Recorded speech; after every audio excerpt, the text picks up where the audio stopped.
and welcome to the new and improved ID Boxing Podcast with me, your host, Rob Tebbert. New podcast, but same old story. Please like, comment, and subscribe. Turn your notifications on for more boxing content. But we are here. We are in the brand new ID studios, and I am delighted to be joined by my esteemed panel of guests. Mr. Barry Jones, Mr. Declan Taylor of the George Groves Boxing Club podcast, available on all your podcast platforms every Wednesday, and Mr. Andy Clarke. Guys, welcome to the new digs. Barry, going to come over to you first. You're itching to make a dig of the new establishment. I feel like I say, hi Barry, Cardiff University, and my specialty is nothing.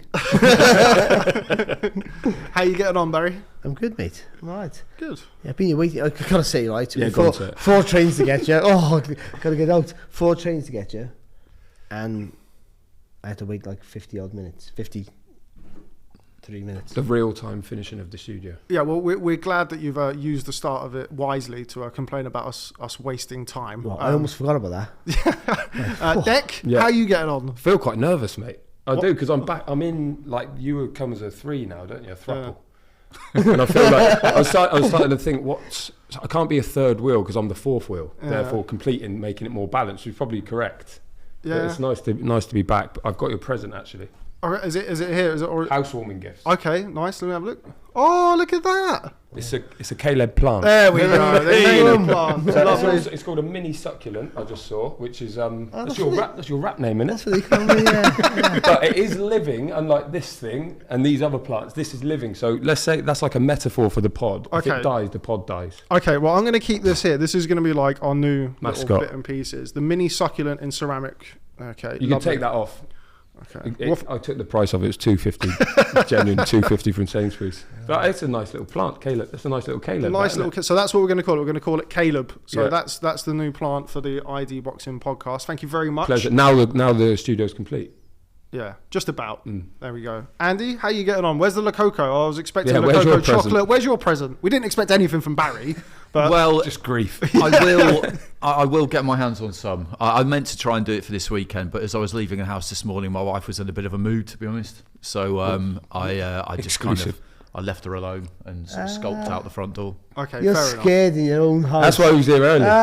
Just like the rest of us. Anything for an easy life. I'm not at 9 o'clock or 9:30 on a Monday morning going to start some kind of discussion about her giving away free chocolate when I can see she's already kind of slightly tetchy. You know, I'm not that committed to this podcast. Yeah. No, she's on punches all around the country. She's full of herself. She's big time now. Yeah, that's the problem. amazing, Yeah, man. that is the problem. Happens to the best of them. Well, you know. We'll give her a nice plug anyway. Lococo chocolate. Treat yourself to some fancy chocolate, and maybe we'll get some next time. But now that's out of the way, as Barry referenced, we are running slightly behind here. So let's get up and running and talk about this past weekend before we come on to a really, really busy weekend of boxing on both sides of the Atlantic. Barry, going to come to you first. You were up in Newcastle for Cyrus Pattinson versus Chris Jenkins. First and foremost, what a brilliant fight that was. Unbelievable. You know when it's really good because you all of a sudden you go, I'm not scoring this. Like you meant to score it. You want to have a view who's won the fight possibly. Just talking to your mic, Barry. Well, oh my God! Grab the mic. There you go. There you go. There you go. Hey. There you go. Thank you very much. No, it's you're so engrossed in the action that you just forget who's winning. It was just amazing. It really was. And what I sort of a coming out party I thought for Patterson. So in his career because I know how good Jenkins is. I know he can dip in the well many times before, but you thought 34 years of age, he's had a long, hard career. Every fight every win he's had to really work hard for it, and he has, and we know he's committed. But there was a feeling that maybe if with Patterson's exuberance and the way he fights with his pressure, that in the later rounds, the older man might sort of falter, and it didn't seem that way, to be honest, if anything. But what was it, the 8th round? 9th. It was the 9th. It was just like... It was when it was stopped in the 9th. No, the 8th was when he got on top of him. It was the 7th or 8th round. That round there, it was like 3 minutes of non-stop. I did say on the broadcast, it was like putting 2 featherweight Mexicans in the ring in Newcastle. That's what it felt like. They just went... You could have put that anywhere. Like a phone box, the smallest possible thing. Just tie their shoelaces together and then fight each other. That's what it felt like. It was a privilege to watch. I got to say that. It's not a fight you want to be involved in, but a fight you live to watch. Deck, thoughts on the action? Yeah, I thought I was stunned that he managed to maintain that pace, Pattinson. I thought that he started like really fast, and what was it, his sixth fight? And I thought he started too quickly. It's his big moment, and he's gone out of the blocks. And Jenkins is obviously so long in the tooth. He's just going to sort of weather the storm and come on strong. And it never faded. Jenkins was the one who faded. I remember when did he win prize fighter? Like yes, ages ago. Yeah, he did, yeah. Like I think he beat like Danny Cassius Connor in the final. Like it was 8. I remember covering it, and I was like, "Wow, he's still going." Jenkins is still fighting like that. Amazing fight, amazing performance from Pattinson. Hearn mentioned it in the post-fight interview. He said that his engine is sort of second to none. And I didn't know he could do that, and he's right. He's in the shop window is probably the wrong phrase, but straight away you're going, "Oh, I want to see him again." I'm really looking forward to seeing him again, because when they did the, DAZN did their schedule. That one sort of stuck out, obviously, as a next-gen fight. And now I'm thinking, I want to see him stepped up. I mean, that was a step up for him. Yeah, it was. Fair. And it's kind of looked at a big test. And they looked at the start of the fight as well. Because he started at such a breakneck speed, you thought, well, if he blows out here, again, like the Jenkins experience and stuff, like to being able to drag him into the fight. That's what I thought was going to happen. And it didn't. Did the opposite. And I thought the stoppage was very, very good. There was no complaints afterwards. Yeah. Andy, your thoughts on Cyrus Pattinson's performance? I'm always a fan of fighters taking what turned out to be a mineral check quite quickly, quite early, particularly if they've come through that GB squad and they've been a top international amateur, because a lot of the time in those 3-round fights you don't really find that out, and you get quite a lot of international amateurs who, it sounds a bit odd, but they love the training, but how much do they like fighting? Have they really got it when they have to bite down? And you need to know, and we found that out. And sometimes it happens by accident. Someone ends up getting dragged into something and it becomes harder than you're expecting it to be. But that was, I just thought it was a really good fight to make. I did feel like Jenkins had something left, because that's what he was saying in the immediate aftermath of some defeats he's had recently. And it was just perfect for Pattinson, really, because I think you do need to know. You know that he's got a certain level of technical ability, but if you're going to go on and do anything in professional boxing, the people around you need to know whether you can dig down, whether you really want it, whether you can tolerate that level of discomfort and pain for sustained periods. And I think he showed us that he's got that in his locker, and that's just it's a big box tick, doesn't it? Where do you think he goes next? Obviously, Echo Esselman's got the British and Commonwealth at welterweight. Do you think he's in and around there? Do you think that's who he should be looking to go for next, Pattinson? Yeah, because Jenkins is a recent British and Commonwealth champion. So I mean, you'd have to. I think a win against him pushes him up into that kind of bracket, and there's no need to mess around. I don't think he would be out of his depth fighting Echo Esselman. I don't know whether he beat him or not, but Echo seems happy to keep defending those belts, maybe for lack of kind of other options, because that division is so tough when you get up towards even the top 20. So I think that's exactly what they should be looking at, and I think Esselman is kind of happy to go and fight anybody on any show, whether he's in the away corner or the home corner. I don't think he's that bothered. Yeah, he's shown that. It's a great fight stylistically as well. It's like fantastic. That was, but this is. Bear in mind that Chris Jenkins, many would say very unlucky against Tyrone McKenna the fight before. So they might not have took that fight actually if he would have won that McKenna fight, or would have got the verdict. So I think they took it with it being a step up for him against a guy who might be fading. And what was impressive for me about Pattinson was the mental toughness. You can train hard physically for fights, but that that minerals check, because he set out a plan to work hard and go fast, and you probably thought Jenkins is going to be able to stay with me. Because he knows he's been in there before. He knows how to do. He'll just go to muscle memory and know how to cover up and fire back. But at some point, his legs might tire. He might slow down if if he's fighting at my pace and I make it relentless. But then you got to be thinking after round 6 or 7, and thinking, hang on, he's not. If anything, he seems to be fresher than me, possibly. And that's that point in a fight when you've never been, especially a distance fight like that, when you've never been there before. That's the moment where people can see whether you're going to potentially be a champion or not, because otherwise you start looking for different tactics, or you double down on what you're doing. And he doubled down on what he did, and he pushed through that barrier, that mental barrier, thinking, no, he's not beating me, I'm staying with him. And I think that proved there that you can move him on to people like Esselman now. Because if you would have decided to box a bit differently, maybe cleverly and a bit more clever, and maybe still won the fight that way, you would think still a good job. but he needs a couple more again. But now you just go, nah. Yeah, if he'd hung on and got it on points and it was contentious, then maybe you'd think he wasn't really ready. But if he boxed the same way and committed that, and it still goes the distance, and but I mean, yeah, if he has to get on his bike a little bit, which would be the sensible option, because I think it was a close fight, but I think he was winning. Then you tend to go, that was a hard fight for him, and he needs maybe another couple of more reasonable fights just to get just a bit more confidence in his fitness and how he goes about his tactics. But he knew what he wanted to do, and yeah. What was the crowd like up there? What's that? What was the crowd like?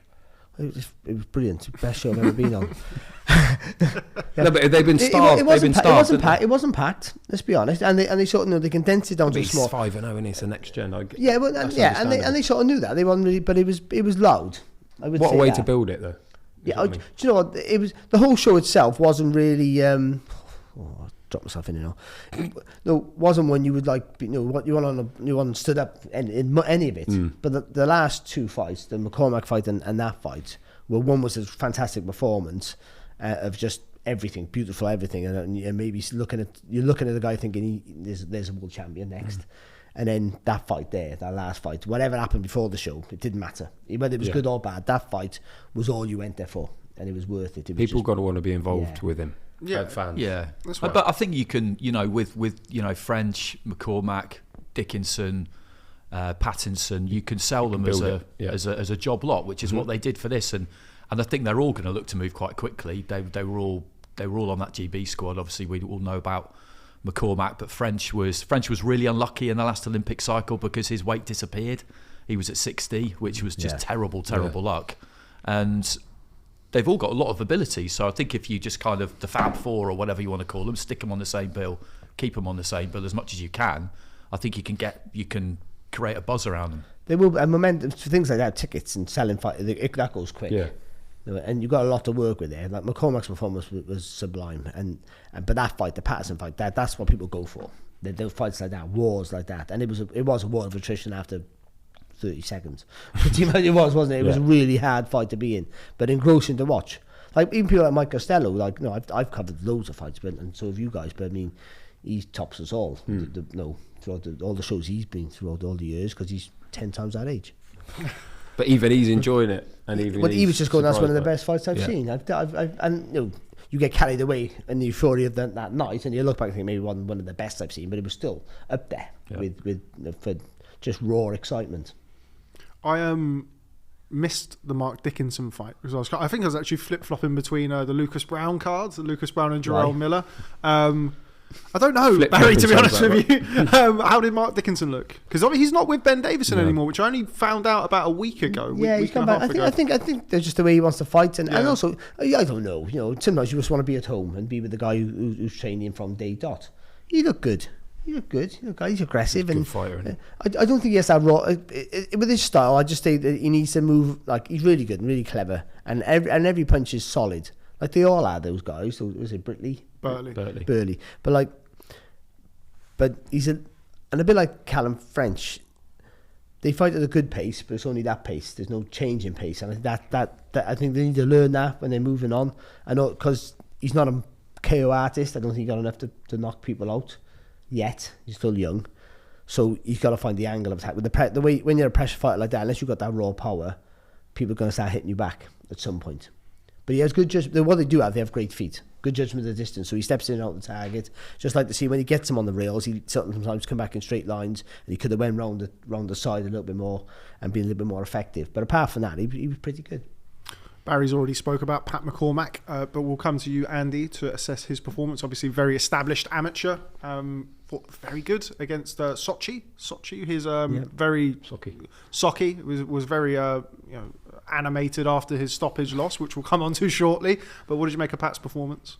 Yeah, he's a really, really good fighter, and it's almost like he's starting his pro career again, because for somebody who got an Olympic silver medal and did so much as an amateur, Commonwealth Games gold, European gold, World Championship silver, that Olympic cycle, him and McGrail were the two standouts. But then he signed with Pro Bella McCormack, which turned out to be a short-lived disaster. There's no other way to describe it. And it's almost like he's starting again, because he should have turned pro to a massive fanfare, and it never happened. And it's a shame because he really is very good. And you knew he was going to translate well to the pros. Early days, but he's always been good to watch. He's an interesting kid as well. The pair of them, the two twins, they've got that right mixture of kind of dedication and crazy, which I think you need. I think they're quite appealing. Yeah. You know, that you'll get something out of them if you sit down with them, definitely. And for me, really, it's just a question of how quickly do they try and move him on, because you look at that medal haul as an amateur, and it's not the be all and end all when you turn pro, but it was really, really impressive. And it's just a shame that, he's not had the attention as a professional yet that he should have had. I think 2 of his fights were on after the broadcast. I think he was supposed to box on Channel 5 shows. Yeah, I was working on that show, and there was Channel 5 made a scheduling cock up. Basically, is what happened. And he should have been on TV that night, and he wasn't. Yeah, particularly for, as you mentioned there, somebody of his kind of stellar amateur background, not getting the exposure early in his career is not ideal. Barry, going to come to you. You were very, very impressed with Pat McCormack this past weekend. I went right over the top with him, pretty much. But, That's not like you. Yeah, he was brilliant. I mean, he got that anticipation thing that only potentially great athletes have in any sport. You sort of know what's going to happen. You can sort of read what the guy's going to do. The way he made him miss by he was up against a guy who's easy to hit. That's not so. I knew that was obvious.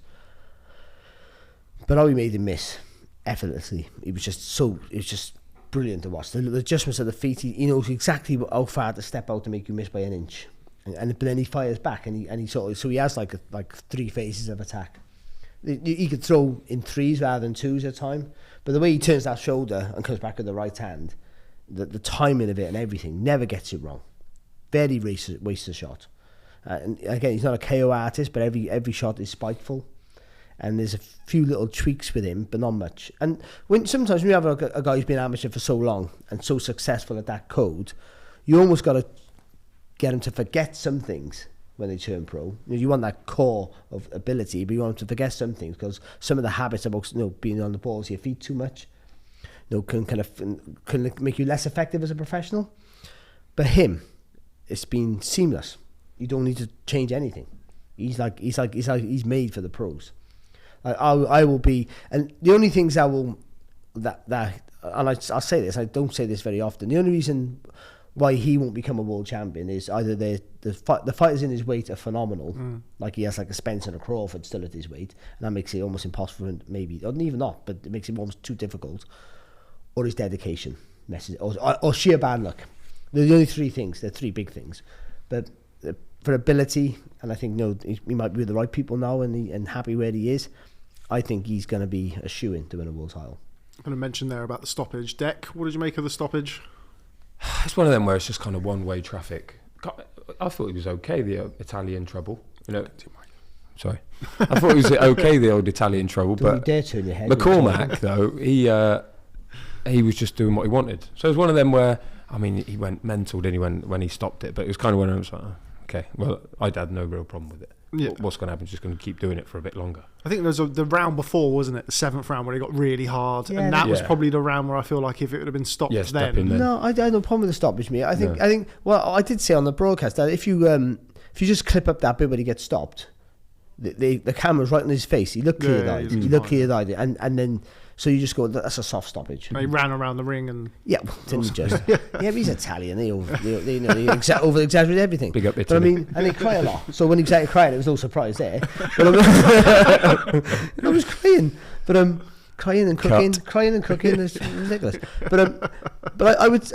But it was a good stoppage, because it's not, the referee's not just looking at that little moment. He's looking at what's happened, the whole fight, and what's going to happen the last couple of rounds, and also the incompetence before that. And if you're not firing back, you at some point you've got to step in. And I don't. Same with that Ben Davison thing with Lee Wood. It don't matter how long's left in a fight or how long's left on the clock. When you're done, you're done. There's a duty of care for the fighters' welfare, and I would be upset and angry if I was the fighter. I understand all that, but ultimately.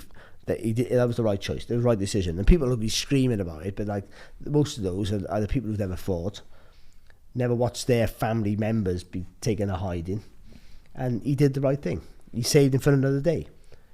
He saved him for another hiding.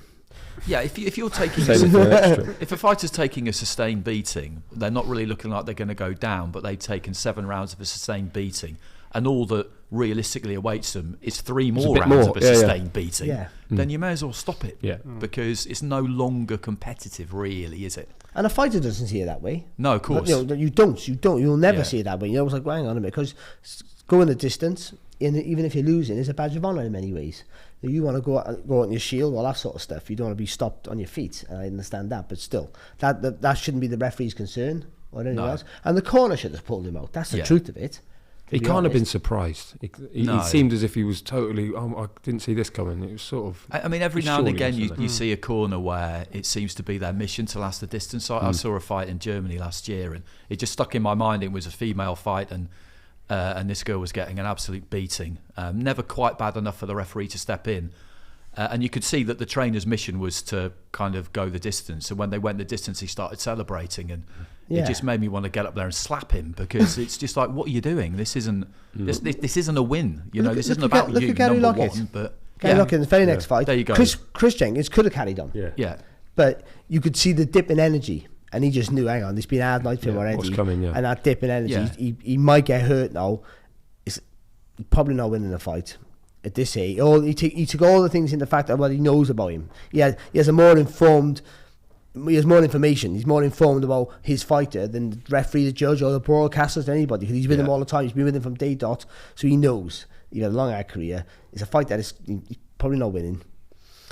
What's the point? And he's dipping energy, and this kid is young and fresh. That's enough. These are not squeamish people like Gary Lockett, Jamie Moore. I always remember Jamie stopping Tommy Coyle, and the war's even. There you go. These are not squeamish guys. I mean, very few people in pro boxing are, but you just got to. And I know people's argument would be that, but if every fight was stopped, like with a precaution of what might happen, we wouldn't have all these great fights.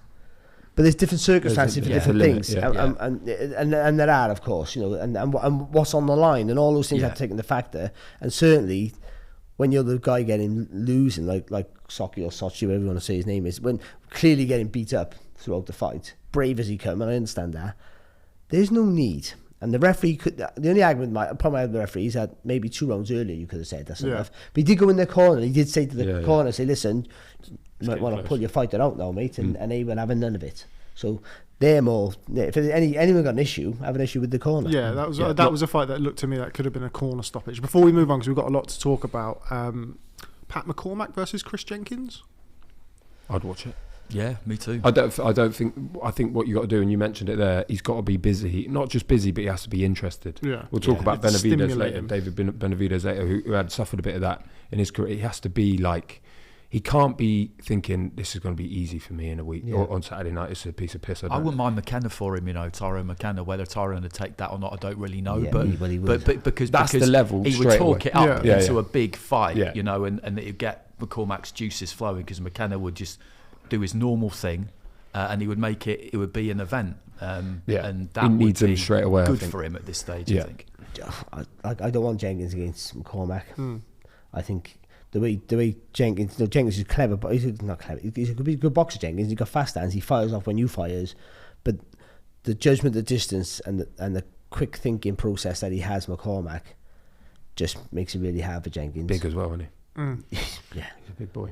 Yeah, it's going to be expensive for Matchroom to get the right fight for him. I mean, but they know that, don't they? It's not like that'll come. When I said one of the reasons why I think if he doesn't make it, and that dedication, discipline thing is a big one. So he needs the next test. He needs that fear. I feel maybe or a plan of a direction that they know where they're going with him.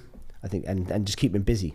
Because the rumours I heard about him and his brother, and the way they are outside the ring. Live wires. Yeah, what's a great choice of words. But he's kept at it since Tokyo, and that's a long time ago. He's had a lot of frustration since then. But still, you don't want to take that risk now. No. You just keep him with something to look for all the time.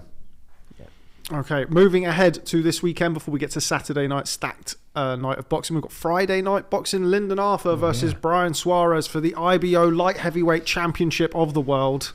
Barry, going to come to you first. Yeah. The IBO representative. The IBO representative, the official IBO What correspondent. are you saying? Don't put pressure on me to say something I don't want to say now. I don't know an awful lot about Brian Suarez. How are you with your Argentinian light heavyweights? No, I haven't done. I'm working the fight, but I haven't done the research yet. That's still Monday, isn't it? Yeah. Ask me Thursday. Come back Thursday. Ask me 9 o'clock on Thursday. I'll tell you what you want to know. Scouting report on Brian Suarez. Anyone? No, I'm not Good familiar fighter. with Good fight. with Brian Suarez. He's worked his way up to world level now, and he's due. No, and this is his crown. It's a big night for him. The thing is, Lyndon Arthur's a good fighter, and he's clever, and and he had a good win last time out, good early stoppage. So they're trying to build him back up there after obviously the yards. The win was fantastic for him. That was like it was his coming out party. Because before that, he hadn't really boxed anybody really. But then the way he got beaten in the second fight was too easy. He got beat way too easy. He won at the races, and so there's a little bit of a rebuilding process. And the light heavyweight division in this country is one of the hottest, if not the hottest. So if he can get anywhere near that and grab some sort of title, which whatever it means, but it puts him in a conversation of stuff at least, and he can get a bigger fight again. And it's a good time for him to be fighting, isn't it? Because Aziz won the European title, loads of chat about Buatsi's Josh just gone to Buatsi last week, and Yard's kind of always in the news, if you like, because of what he's done fairly recently. So I think it's just a really good time for him to be having a fight. Yeah, he was mentioned alongside all of those names that we've just spoke about there. Aziz and Yard and Buatsi, Richards, who's of course not fighting Ricards Bolotniks now. Yeah. He's not. That's not happening. He tweeted it, isn't it? That's a really good fight. I think Ricards Bolotniks is actually fighting Alexander Vosdik on the Canelo Ryder undercard. Yeah. He's now, of course, Vozdik's managed by Eddie Reynoso now. So we caught up with him in Acapulco last year. Show off. And he's like, the coveted Alexander Vosdik interview. We're waiting to release that bad boy. Vosdik, I think he came back and did like a 6-rounder recently on like a Mexican club or some sort of club show. But before that, it was the Beterbiev fight. Yeah. He retired at the start of the pandemic. He said he had 3 fight dates that were moved, and then he said that they were making money outside the ring, so he didn't want to kind of delay his career. If he's still anywhere as good as he was, that's another great name. If he can get the win over Bolotniks, so you'd feel like Bolotniks is a good fight for somebody who's been out for a few years, because he's going to come, he's fairly limited, but he's going to bring the pressure. He's tough, and you can kind of see where you are. Yeah. Like he should beat him if he's anything like what he was. He beats him. But if he's lost a step, then it could be a hard fight. Exactly. I'd like to see Vodzic against Brian Suarez. Yeah, big fight in Argentina. Why? Don't you like Lyndon Arthur? Well, I like him in that fight, but he's going to have to come through fire. See, if Vosdik has what he had, or has 80% of what he had, he beats Bolotniks. I really like the idea of Vosdik Bivol down the line. I really like that. If he's somewhere near where he was, I really like that fight. I think it'd be a really good fight to watch. Russia-Ukraine. Yeah, interesting one. Yeah, I'm not sure where they do that. Who, Bivol? Yeah, he's from California, mate. He's that's Beterbiev. He's Canadian. He's Canadian. I think Bivol is officially Russian. Yeah, but he boxed for Russia as an amateur. He's from Kyrgyzstan, I think. Kyrgyzstan. But he boxed under the Russian flag for like 300 amateur fights. So when I go on holiday, you go, where you from? You from England? Yeah. Under whose flag did he compete as an international amateur? He's American for the sake of the commission. But anyway, moving on. So we're all in agreement that Lyndon Arthur versus Brian Suarez is going to be a great fight on Friday, live on Channel 5. Join us, Channel 5. Join Barry. By the time he'll know everything there is to know about the Argentinian light heavyweight division. Saturday, return of The Source. Oh, yes. Andy, going to come to you first. Lawrence Okolie, I think it was 2 years ago today that he won his world title in the bubble against Krzysztof Gravatsky. However we say it, we don't need to say it anymore anyways. But good to see Lawrence back in the ring. We are, of course, kind of running thin on world champions over here on these shores. He is very much one of them. Looking forward to seeing him back. Yeah, I mean, he's had all sorts of problems outside the ring, all sorts of disputes. I still can't quite get my head around exactly what the situation is with that, because he's boxing on a Sky show on Saturday. They won the purse bids for it, Boxer, as far as I'm aware. So what happens beyond that, maybe I'm not absolutely sure, but that relationship with between Matchroom and Okolie seems to be irretrievable. But yeah, he's a reigning world champion. I still think there's a lot more to come from him in terms of his ability. He's onto another new trainer, which I'm not a massive fan of. That's his fourth one now since he turned pro in 2017. I thought he was definitely improving under Shane McGuigan, but he moved to Dubai. He's been training with Sugar Hill for this. He just needs to kind of just try and settle down and get some kind of consistency back, doesn't he? He's got to win, obviously, on Saturday first and foremost, and I think he should, because David Light's not really been in with someone like Okolie, and when you watch him, you can see how Okolie should take care of business on Saturday. But it's just good to have him back, because like Buatsi, you don't want these guys kind of stagnating, and whoever's to blame for it, because there's all sorts of versions. That's what has been happening, and that's no good, because one is a world champion, the other one is somebody who we've always felt will become one. But time is always ticking on your career to achieve what you feel like you should. Absolutely. Dec, going to come to you first on the new link up with Sugar Hill and Lawrence Okolie. Fan of it? I mean, it's going to be impossible to see really any major improvements what they've been together for a couple of months before this one. That's about right, isn't it? But I mean, as far as I can tell, what Sugar Hill specialises in, what the Kronk specialise in, is that long, straight, hard punching, which Lawrence Okolie has the attributes for that. We know he's a great straight puncher. Sometimes he struggles, he has in the past anyway, to find his range every now and again, or at least I think people get hit by him and go, no thanks, don't want any of that, and just end up getting close to him. And he struggles, or at least he's not adept, or he's happy to just kind of reset, try again, reset. I'm thinking of the Chamberlain fight, and it was a long time ago, to be fair. Even the Sislak fight. The Sislak fight was the same, and that was a year ago last month, so it's been out for a while. I think it's a great link up if it works. I'm the same as Andy. I'm always a bit kind of unsure about the changes. I think there was some very very clear logistical problems with that relationship, in that Lawrence wants to be a bit more nomadic. Obviously, he's gone to Dubai and he spends a lot of time there. Shane has a very busy gym and he's very settled, and he can't afford, even as a world champion, a big name like Okolie, he can't just uproot everyone. I think he spoke to everyone about that, and he said this is just the score. There's no ill feeling as far as I can tell. But can he really put any of it into practice in this? I think he's going to be my feeling he's going to be really motivated and really desperate to make a point, because he's had 13 months out. He's had the back and forth with Eddie Hearn publicly. He's a new trainer, back on Sky Sports, all that stuff. I think he's going to attempt to make a statement. I think he will. I think David Light's decent. You saw him against Brandon Glanton in the 10-rounder, sort of small upset. I mean, actually, it was an upset. He wasn't expected to win that fight. Kind of out-hustled, outworked Glanton on the inside mainly, and I just don't see him having that chance to do that against Okolie. When he gets inside, he's going to get hugged and pulled apart and reset, and then Okolie's going to tee off him. Yeah, people were talking about the big, strong, like octopus kind of. Yeah, can you imagine trying to fight him on the inside? Physically Who knows? strong. He maybe makes it uncomfortable. Maybe Okolie's rusty, demotivated, and not at the races. I don't see it. I can see him being motivated to put on an impression, but could that go against him, Barry? Going there, sorry, all of this Eddie Hearn stuff, headline on Sky, I'm going to knock this guy out. It can, because he's been. The reason a lot of his fights early in his career were not great to watch is because his form was bad, and that's what Shane McGuigan gave him, structure. So you turn him from your hips and your shoulders, square your shoulders up, treat him like a heavyweight, and you don't lean over your front foot too much. So what he was doing, he was overreaching with the shots. He got natural power, crazy long arms, but bringing that back foot forward and then getting too close to the target and then just hugging him. They end up underneath. Yeah, and then he had to hug his way out of it, and it wasn't great to watch.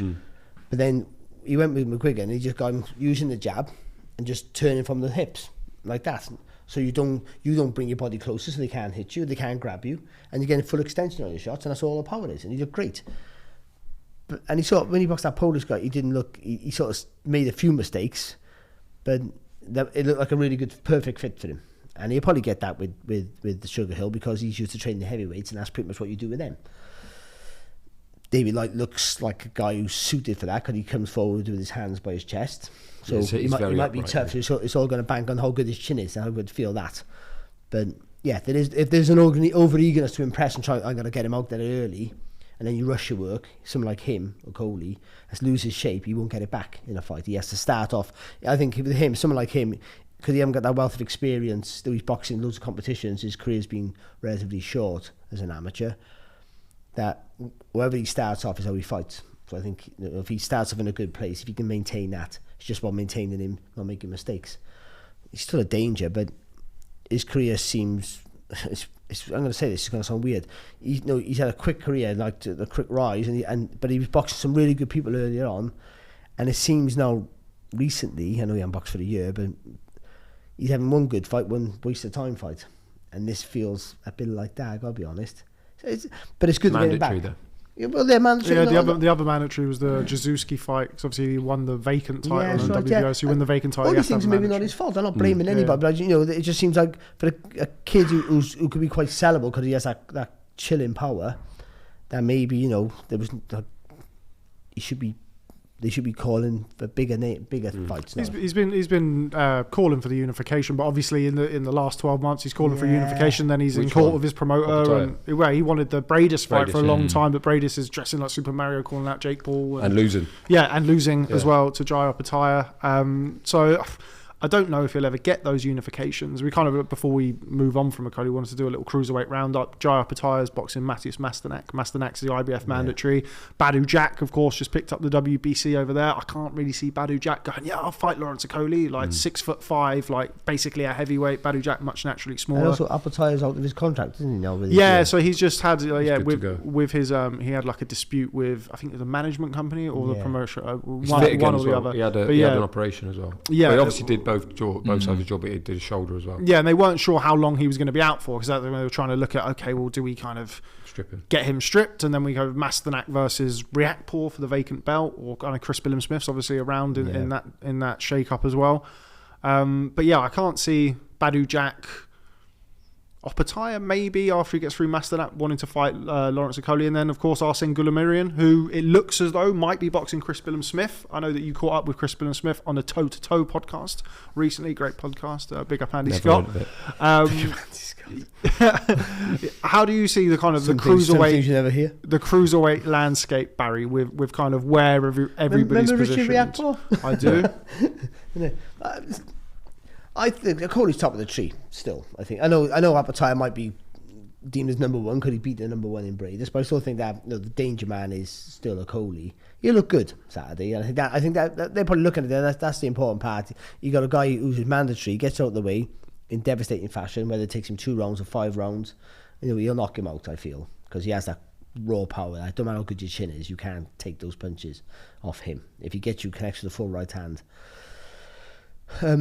And as for Billam-Smith, I think Goulamirian's a hard fight for him, but I think that's a fight that he can train for easier than Ryakporhe for me, because you know where you're going to get. You know where he is. Ryakporhe's energy is going to be a hard fight, I think. The movement with him, the movement with his feet, and out with the feet, and out the energy he has.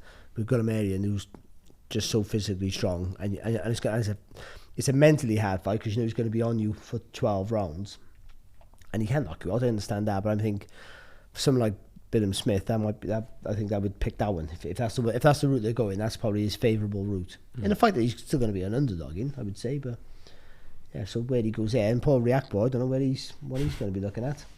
Yeah, I mean, again, it's going to be like, I can't really see Badu Jack. I mean, I'm sure if there's enough money at stake that Badu Jack would fight anybody. It doesn't really. Is that going to generate enough money though? I can't see Badu Jack fighting outside. If you're going to fight him, you're going to. He's going to have to fight in the Middle East on his terms. Yeah. I could see them doing Badu Jack versus. I think Kovalev and Machunu is the final eliminator for the WBC. Kovalev versus Jack, both two naturally quite natural, not cruiserweights. But they're big names. It is true though. They're past their best, and then it's interesting when you step outside of kind of the UK bubble and talk to other people about any scenario really that involves our guys. And I was in Saudi for that fight between Jack and Makabu, and you sit down beforehand, do the fighter meetings and all of that, and I just chucked it out there right at the end, because I knew that my colleagues who were all American weren't really that interested, but just for my own personal interest, so what do you make of like Billam-Smith and Riakporhe, and like obviously Okolie's a world champion, would you be interested in fighting them? And Makabu seemed kind of if you want to pay me enough money and it's outdoor at Bournemouth with Billam-Smith, then okay. Badu Jack was he was just kind of he knows who they are, but he was just kind of just wasn't that bothered about it. Well, still, no, all the success we've had in the last sort of 20 years, I think American fighters still say that they're just British fighters for the most part. Yeah, I think there is still a lot of that persists. Yeah, I think so. And yeah, Buddy Jack's going to box in. He's their guy. Yeah. In Saudi, UAE, you're not going to get him away from there. Yeah, I think Jack Kovalev in Saudi. I think makes sense for a fight. Yeah, but for the authorities over there, that is Kovalev's a name, so that's exactly the kind of thing that they would want to do. I've got to say, what a career Jack's had, though. Yeah, amazing, unbelievable. Yeah. I thought he was knocked out by Derek Edwards. Yeah, years ago. Remember, he got hit with that shot, and he was like flopping around the ring. I can remember. De Gale was supposed to be boxing him. Yeah, and then he got iced by Edwards, and then all of that went out the pan. In the end, he ends up beating George Groves down the line. That was a close fight. I did that with Yeah. And then he had the brilliant fight with De Gale as well. Yeah. So it's I don't know about.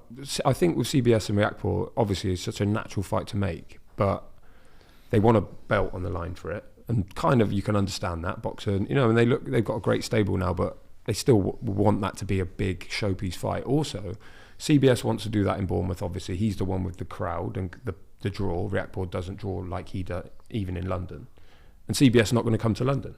And Riakporhe is probably going to go, well, I ain't boxing you in a 50-50 in your home ground because I beat you. Yeah. So then where do they go? So I think it's going to be logistically difficult until one of them gets a belt, and then someone has got much more clout than the other. People don't understand about A side. When people say A side and B side, they always think A side is the better fighter, and you're like, it's not. No, it's the A position. Side is the commercial. Whoever's commercially worth it. We all know this, of course, but people at home might not know that whoever's worth the most is the A side. He might be the worst fighter on the planet. Jake Paul, for instance, not the worst fighter on the planet, but the second worst fighter on the planet. But what I mean, but he's the A side every time he fights, isn't he? Unless he fights Canelo, and even then it's arguable who's the A side. No, but I mean, because he's worth so much money. He's a perfect example, isn't he? Just and so Billam-Smith versus Riakporhe the same. Billam-Smith's the A side, even though Riakporhe beat him in a close fight. By the way, Billam-Smith spent years not being the A side anywhere, and he had to build that. And he fought Richard Riakporhe on a Dillian White undercard. It's something they cultivated, and now he rightly so gets to say, no, you've got to come to Bournemouth. Look at the people who watch me, especially if they do it outside. The Goulamarian fight, I think there was a hesitancy. Is that big enough for the stadium? My feeling is if there's a belt there, I think it is. The Bournemouth crowd are going to turn up. I mean, what's the difference between them doing, like, let's say when Makabu had it? There isn't. There is no difference. But there is a difference between Kovalev, for sure. Is there though? For I think so. For the Kovalev fact that and Goulamarian in terms of names. I know when you start going to Bournemouth and places like that. You go to London, it's boxing cities and all this sort of, where they just go to big cities now, don't they? But go somewhere like Bournemouth, that's an untapped audience. They turn up for CBS as well. They just follow you because it's a local boy, and that's what they used to do years ago. So you build up a fan base, and so they won't. If there's a World Tiger on the line, I think that's enough. Whoever it is, because they won't because all those people won't know even who Kovalev is. Or Jack, they won't know any of those people are, really. And same with Opataya, really. They won't know them.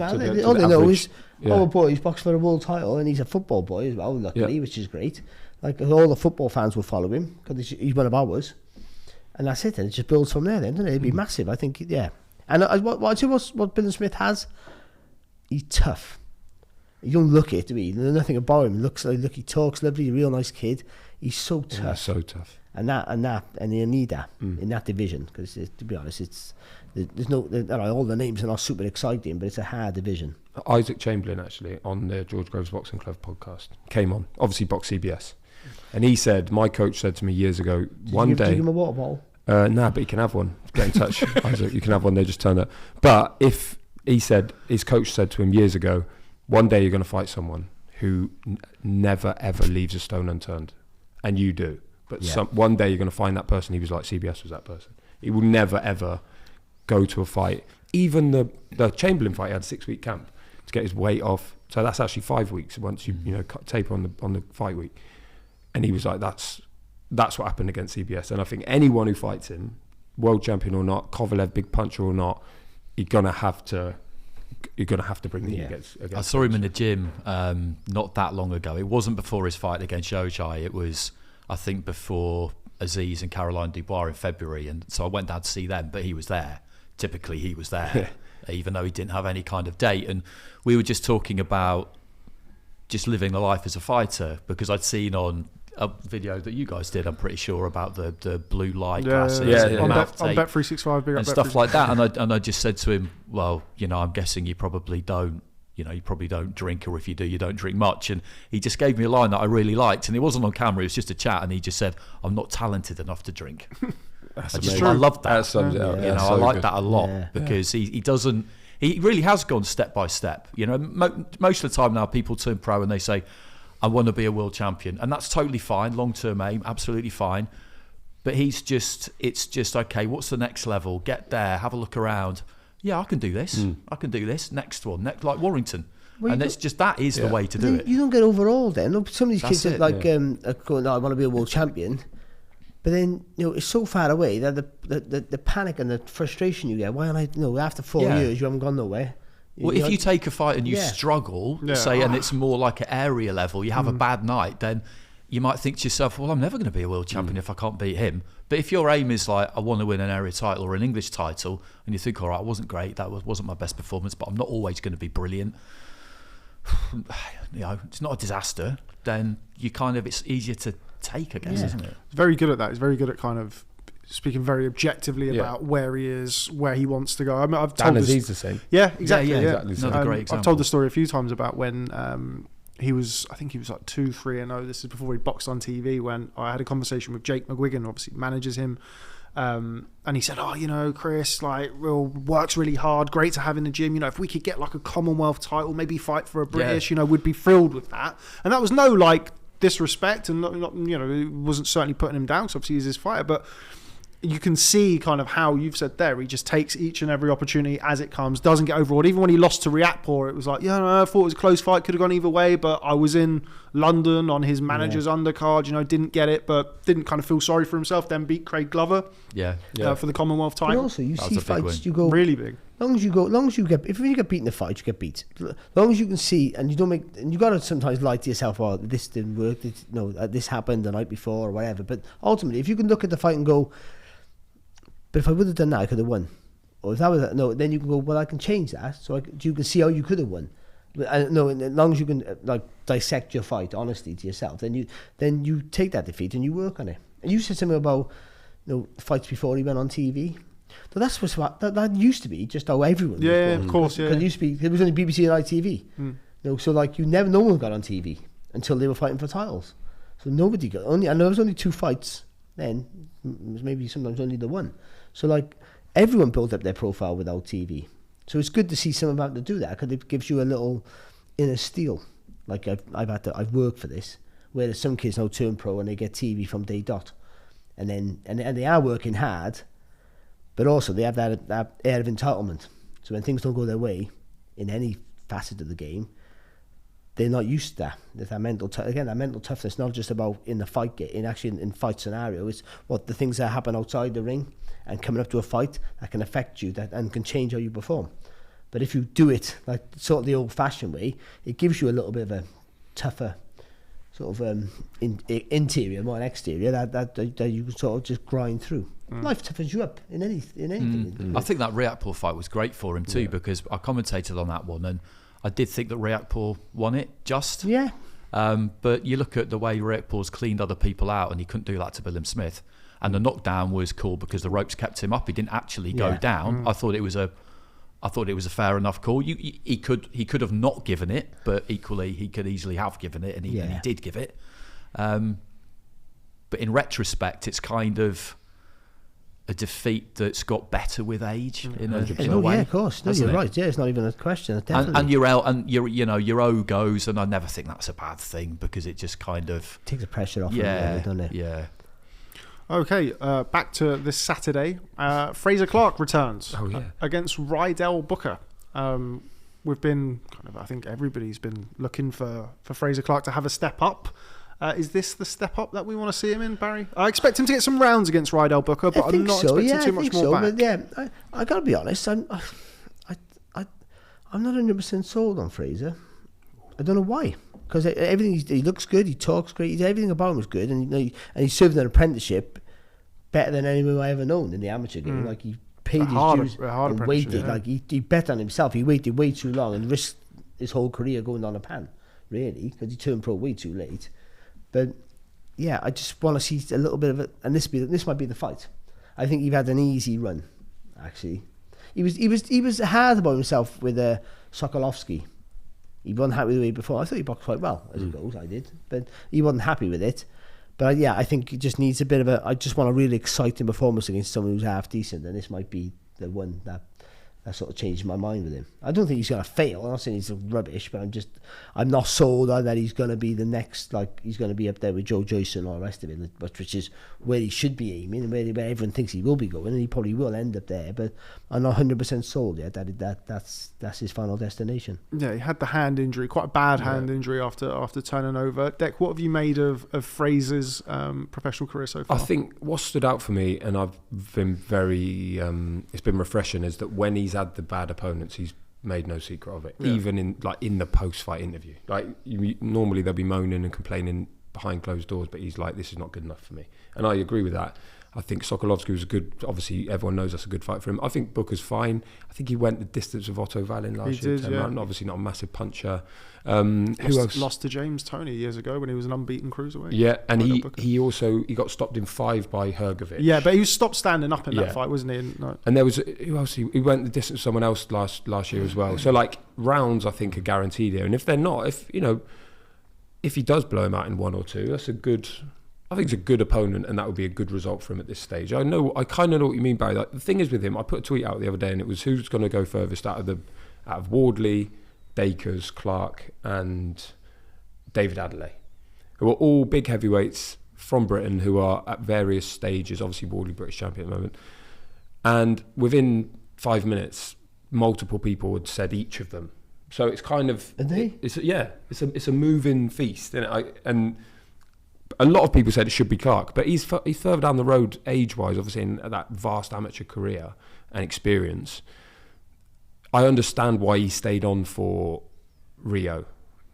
Tokyo was the most recent. Because Joyce was in Rio. Because he'd obviously stayed for one cycle, and then Joshua went, he'd stayed for Joyce's cycle, and he's like, well, I've been here this long, I need to see it out, and I understand that completely. But it means he's starting a bit later, and it means he has to kind of get a move on. Because of COVID, even later. Yeah, and then the hand injury as well. And then the injury was bad. So I think he's got the lot, and he's one of them. I remember when Wardley won the British title, beat Nathan Gorman. Frazer Clarke was a commentator maybe for BBC, so he's at the bottom of the ramp, and Wardley's doing his ring walk, and Clarke's just eyeballing him. Like, I was just watching Clarke properly trying to stare him out on his own ring walk, because he's thinking, I'm ready for this level. He said afterwards, I'll fight him tomorrow, because he is, I think, ready to go at that level. I think so. But you have to have these fights first, and the problem is if he's only having them every 4 months, every 6 months. Again, similar to what we were talking about earlier with Cyrus Pattinson. Exactly somebody who's like extensive amateur career and has that fight against Chris Jenkins. We need to see exactly. Yeah, he's good to go. But for a heavyweight like him, for their profile, I don't mind if you put him out like every other month and he's ginning everyone. Because he's been busy and he builds up it right. Then you can chuck him into a fight, because again, the experience he's had, the age he's at, you can't wait around, and he has to have maturity already. So just get the training camps. Getting used to doing those training camps for longer fights. That's all he needs. It'd be great if the board just slid him in as a mandatory for Solomon Dacres, who's just won the English title. Yeah. That'd be a great fight. And it's good for both of them. They talked about it, haven't they? They were both on the GB squad. There's that little bit of history. I know they're on different... Yeah, exactly. They're both on different sides of the street promotionally, but that's the case a lot of the time. The problem we got there, though, is that who wants to risk losing at English level? Yeah, that's the problem. That's the problem across the board, isn't it? Like, you can understand, especially when you're on different. If you're on the same platform, maybe then they go, "Oh, listen, you should lose. Don't worry, we'll put you back on the next one, and we'll build you back up again." But you might, because that title goes somewhere else. You know what I mean? It's not a big title, but it's a good title to win. But it's not a TV title sort of thing. But it's a great example of what I was just talking about. Whereas if you're aiming to, I'm going to win a world title, and then you lose for the English title, like you probably feel like your world's going. Exactly. Yeah. But he's very bright, and he's very bright. He's very he knows what he's doing. Like, as in, he's very aware as well. You know, sometimes you speak to boxers, don't really care. Like, I don't care on boxing. He's very aware of the crack, and he knows he's good to go now. Hearn was talking about Dacres and Wardley. He lives with both of them, doesn't he? Clarke. You know, he's there already. Yeah. He absolutely is. Yeah. But I think Ryder Booker's a decent fight for him. I think he wins comfy inside the distance. And then inside the distance, you think he'll stop him? Yes. Interesting. Yes, I do. He's big, isn't he, for Clarke? He doesn't. He's bigger than what he looks as well, isn't he? Booker's a big, sturdy. Yeah. I can see him going the distance in that fight. It's 8-rounder. 8-rounder, yeah. I think Ryder Booker just knows enough and is crafty and negative enough to go the distance in that. I know they were talking about trying to get somebody like Kevin Johnson as well. They're trying to get rounds for him, aren't they? Oh no, that's the worst one you could have. Yeah. Kevin Johnson. Yeah, because what if it is literally a no? Could we seen Stinker Kevin Rooney. Johnson? I watched. Yeah, God, Yeah, in Leicester.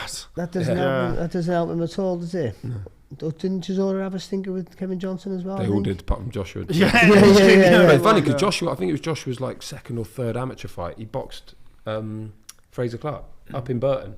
And I remember speaking to Sean Murphy about it. Went up there. It was supposed to be 2 minutes because at that point, you know, they're what would that be inside? Like less than 10 fights, novices. And they got up there and they wanted to change it to 3 minutes. And Sean was like, no, we're not having it.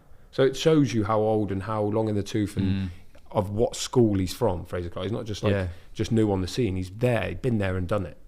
He's ready to go, I think, and I think he'll prove it. Yeah, I mean, he has to, doesn't he? Because you look at the way Joyce has been moved, and I think exactly that. What's happened with him has been ideal. And what you don't have time for when you turn over at that age is setbacks. Yeah.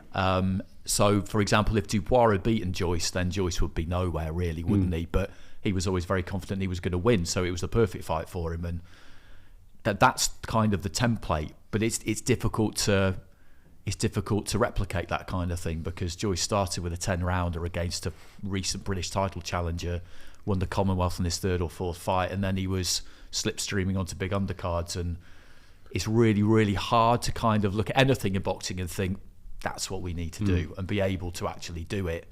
But yeah, I agree. I think he's definitely ready to go. I think just for boxing, that Wardley fight would be, I mean, they are just polar opposites in terms of their background. One with hundreds of amateur fights right at the top level, really. And another one who had 4 white collar fights. I mean, it'd be brilliant, wouldn't it? And they're 2 great characters too. Yeah, get two real bright guys, and Frazer, obviously, we all know him from being a security guard on the nights, which is mad, isn't it? And so, you know, it'd be great to see him up there. It's such a good story. Absolutely. Right, before we move on from certainly over here on Saturday night, there is an English super featherweight title bout this weekend in Manchester. Andy, going to come to you first. Michael Gomez Jr. versus Levi Giles. We kind of briefly discussed it before coming up here. I think that could well be the fight of the night on Saturday in Manchester. Yeah, I love an English title fight. It's great to see it as high up the card as it is because I think on TV, and I understand the reasons why, but often English title fights don't feature, or certainly area title fights don't feature because you've got to make room for your Frazer Clarkes and Karis Artingstalls who were on this card, but there's room on it for this one. Gomez Jr. has already got the story because of his old man, and he's boxing in Manchester. Giles is a good fighter. Gomez was supposed to box Liam Dillon for the title, I think, late last year, and it didn't happen in the end. But I'm just going to be really interested to see what kind of a crowd Gomez brings with him, because I saw him box about 6 years ago, and chatting to him beforehand, he seemed kind of a bit all over the place. Is that on Channel 5? That one? It was on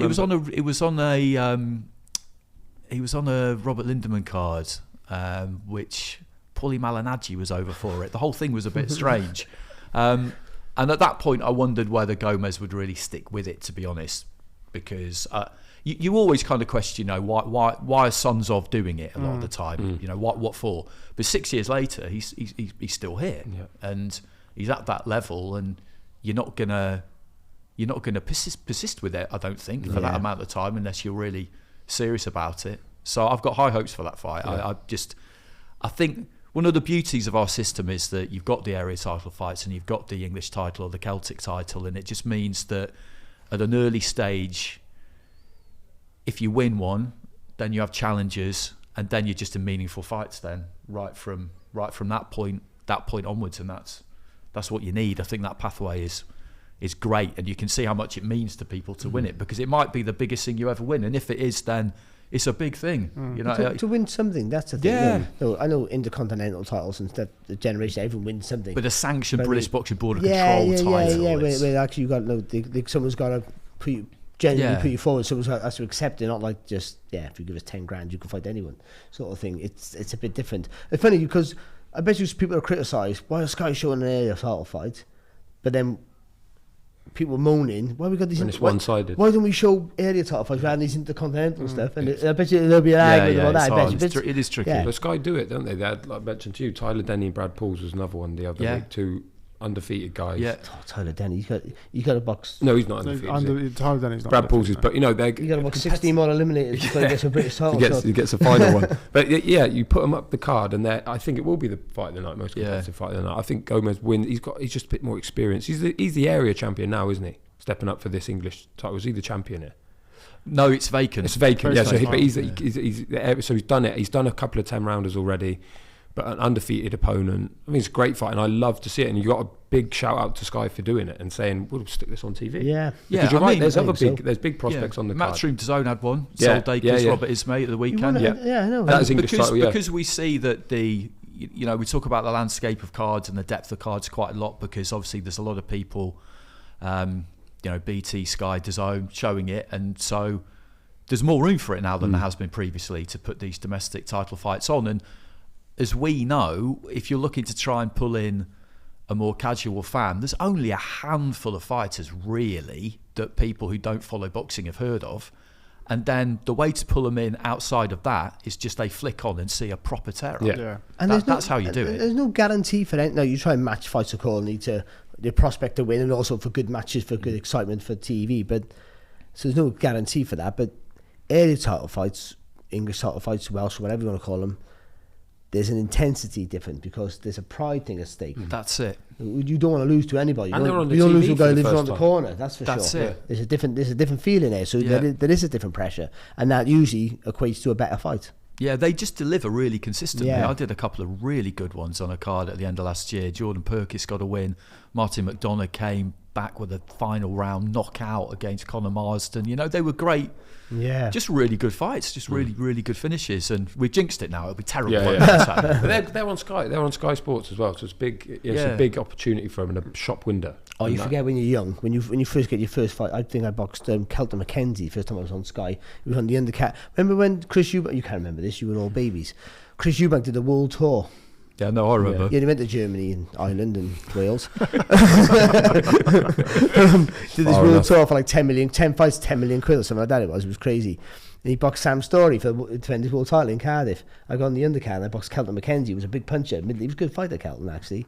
And but I was on Sky. That was it. All of a sudden they said, "Yeah, you're on a TV part." It was like, I'm like 19 or something like that. Did you shit yourself? No, I didn't. Does it change your performance? Did you box better than you maybe could have, or no? I didn't box. I just boxed the same I boxed. It was boring, but but I won. That's all that mattered. But I mean, just the buzz you had in the changing room, all of a sudden it's just like, oh, this is it now. I thought it was going to be it. It was going to change my life. It didn't. Nothing happened in the end.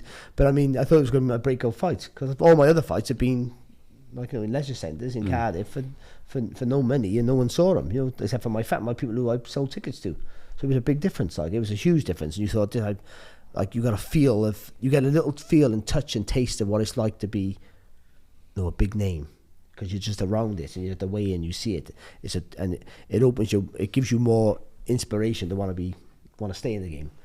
Because you're fighters who are undefeated just disappear from the game because it's just you're disillusioned with what you were sold or what you thought your game was going to be like when you turn pro.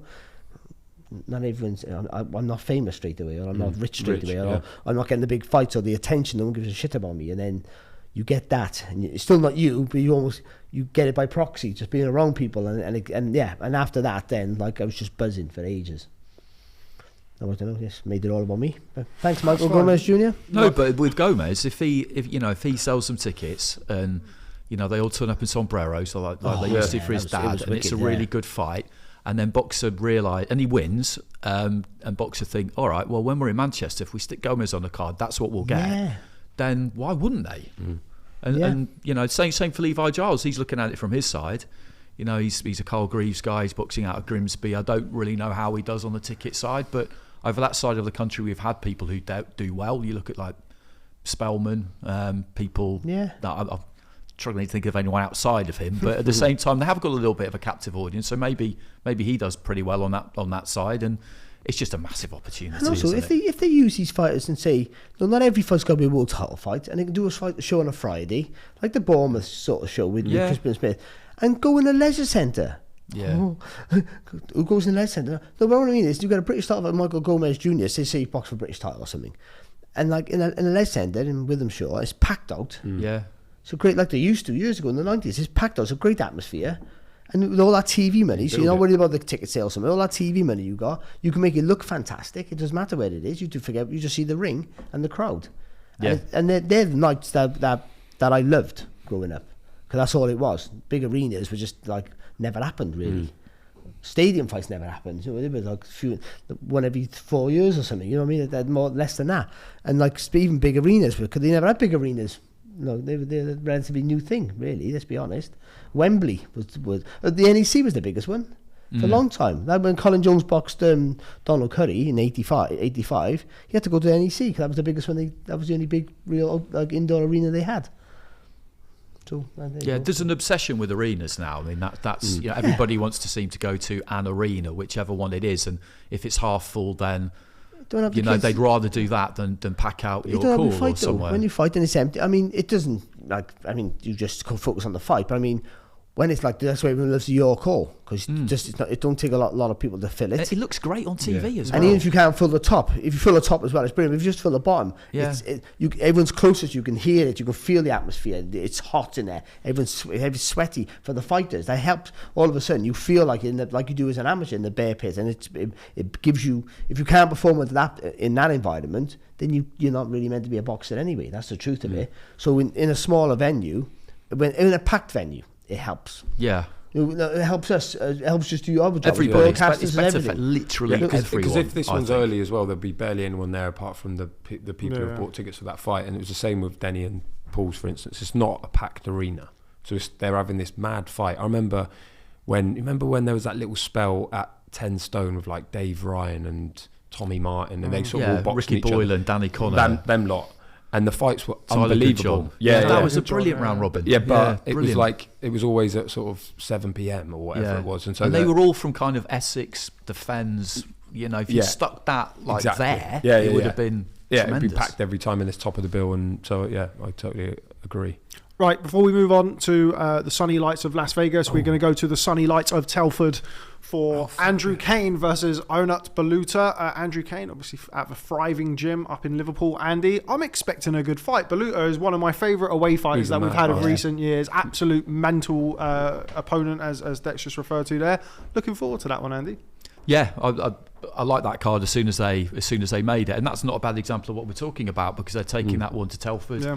Heaney's on it in what I think is an interesting rematch, and that arena I went there for. Dubois was on it, but Heaney was also on it, and I think it was the first show Frank had where they were allowed a proper crowd. It was like June 2021. Dubois, that's it, yeah. And so you've got all the Stoke City fans, and that was the first time I'd seen that live, and it is unbelievable. It is absolutely wild, his ring walk. So they'll pack out a small venue for that, and that's exactly what we were just on about it. They call it the Telford International Centre, and which can they sing Delilah, because the Welsh rugby team can use. I would like to see someone try and stop them singing it. They came over even for obviously the original, the first Flatley Heaney Flatley fight was on the Parker Joyce undercard, or Joyce Parker undercard.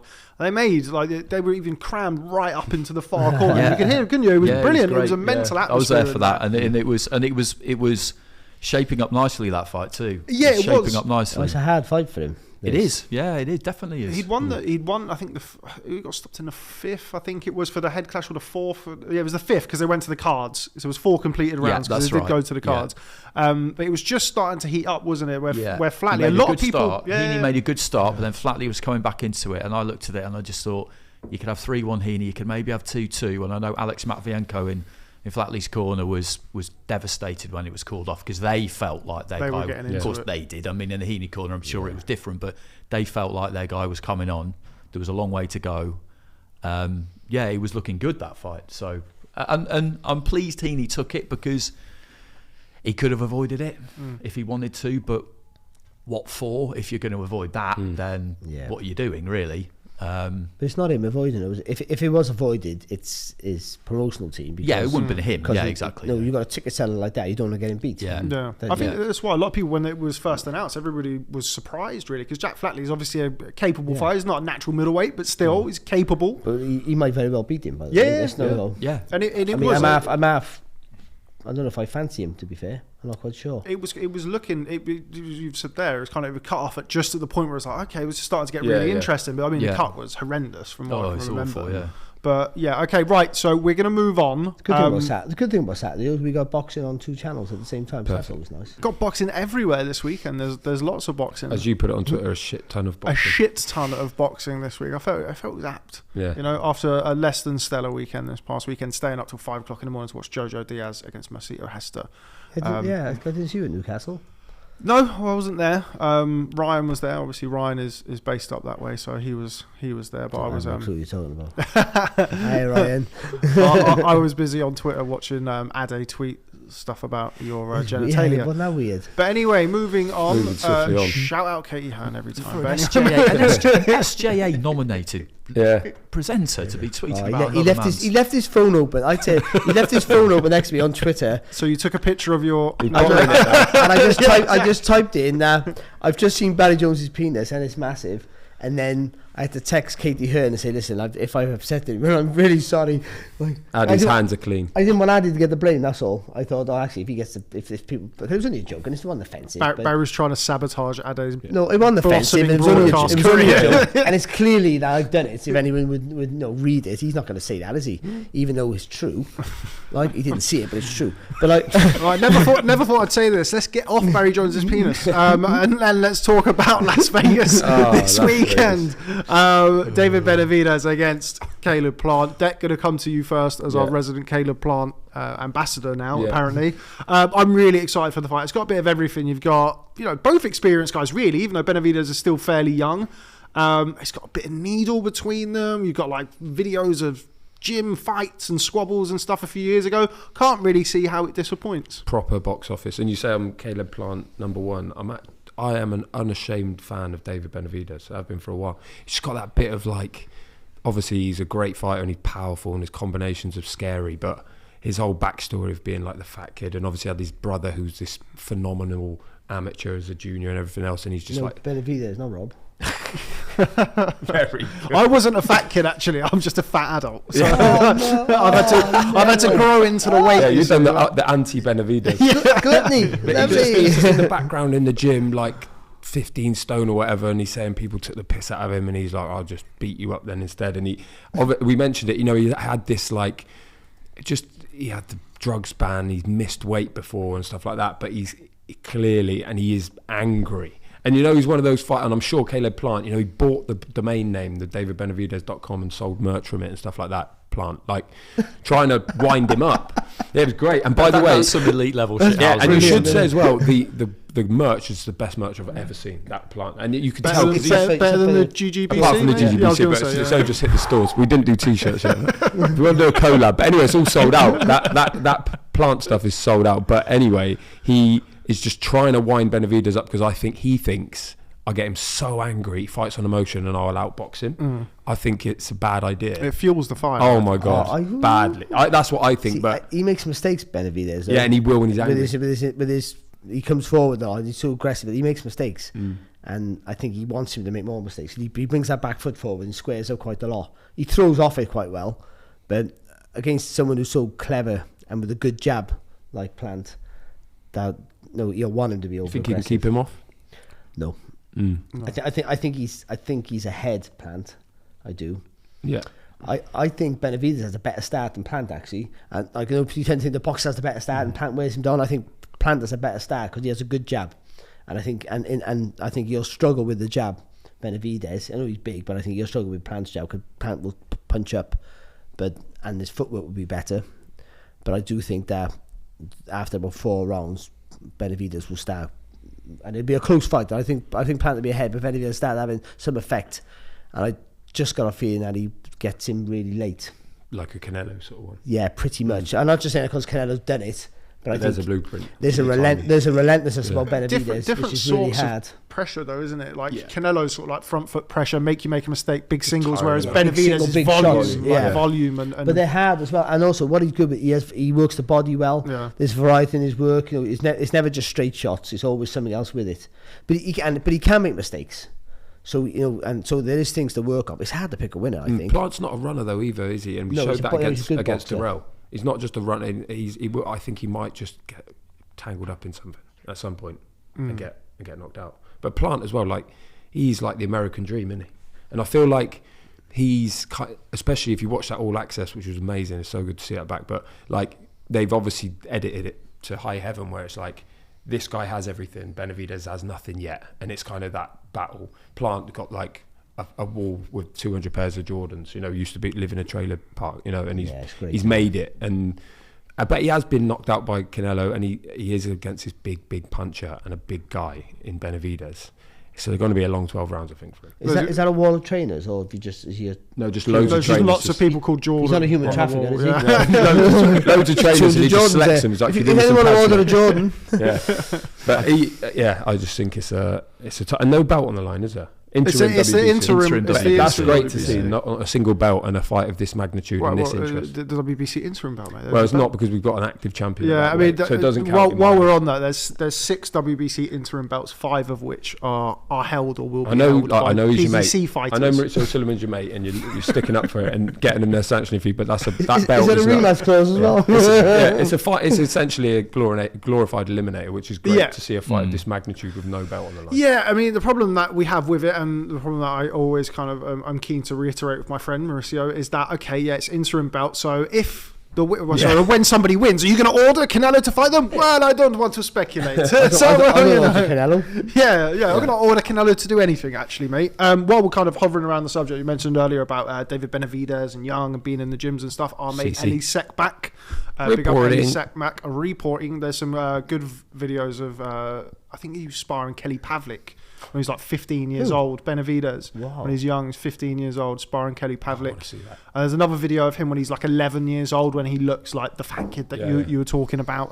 He's got his mad hair as well. Yeah, he's got like a perm. This is what's fascinating about him, isn't it? Because he was bred for pro boxing. By sparring his these people from a young age, like a handful of amateur fights, turned pro in Mexico at 16, all of that, and youngest ever world super middleweight champion, and it was all there for him, wasn't it? And then since then it's been the top rank thing and Samson Levkovich, and he thought he was okay to go to top ranked Indian, and then it turned out he wasn't. Then he tested positive for cocaine, and he got his title back, then he missed the weight, and you just think at 26 it needs to happen for him now, because you'd imagine, because you make your money defending your title. I mean, he's never really done that, so he probably hasn't made the money. No. This is the one for him, isn't it? I just think he needs it more than Plant, doesn't he? And I think that might be the difference. What's mad about it? Like, he didn't make the weight for that. That was a total defence, wasn't it? But all the other fights he's had since, I think he's been under the weight. He has. He's made the weight, for non-title fights, haven't he? He's working with interim. But he has to be on championship. It's weird, yeah.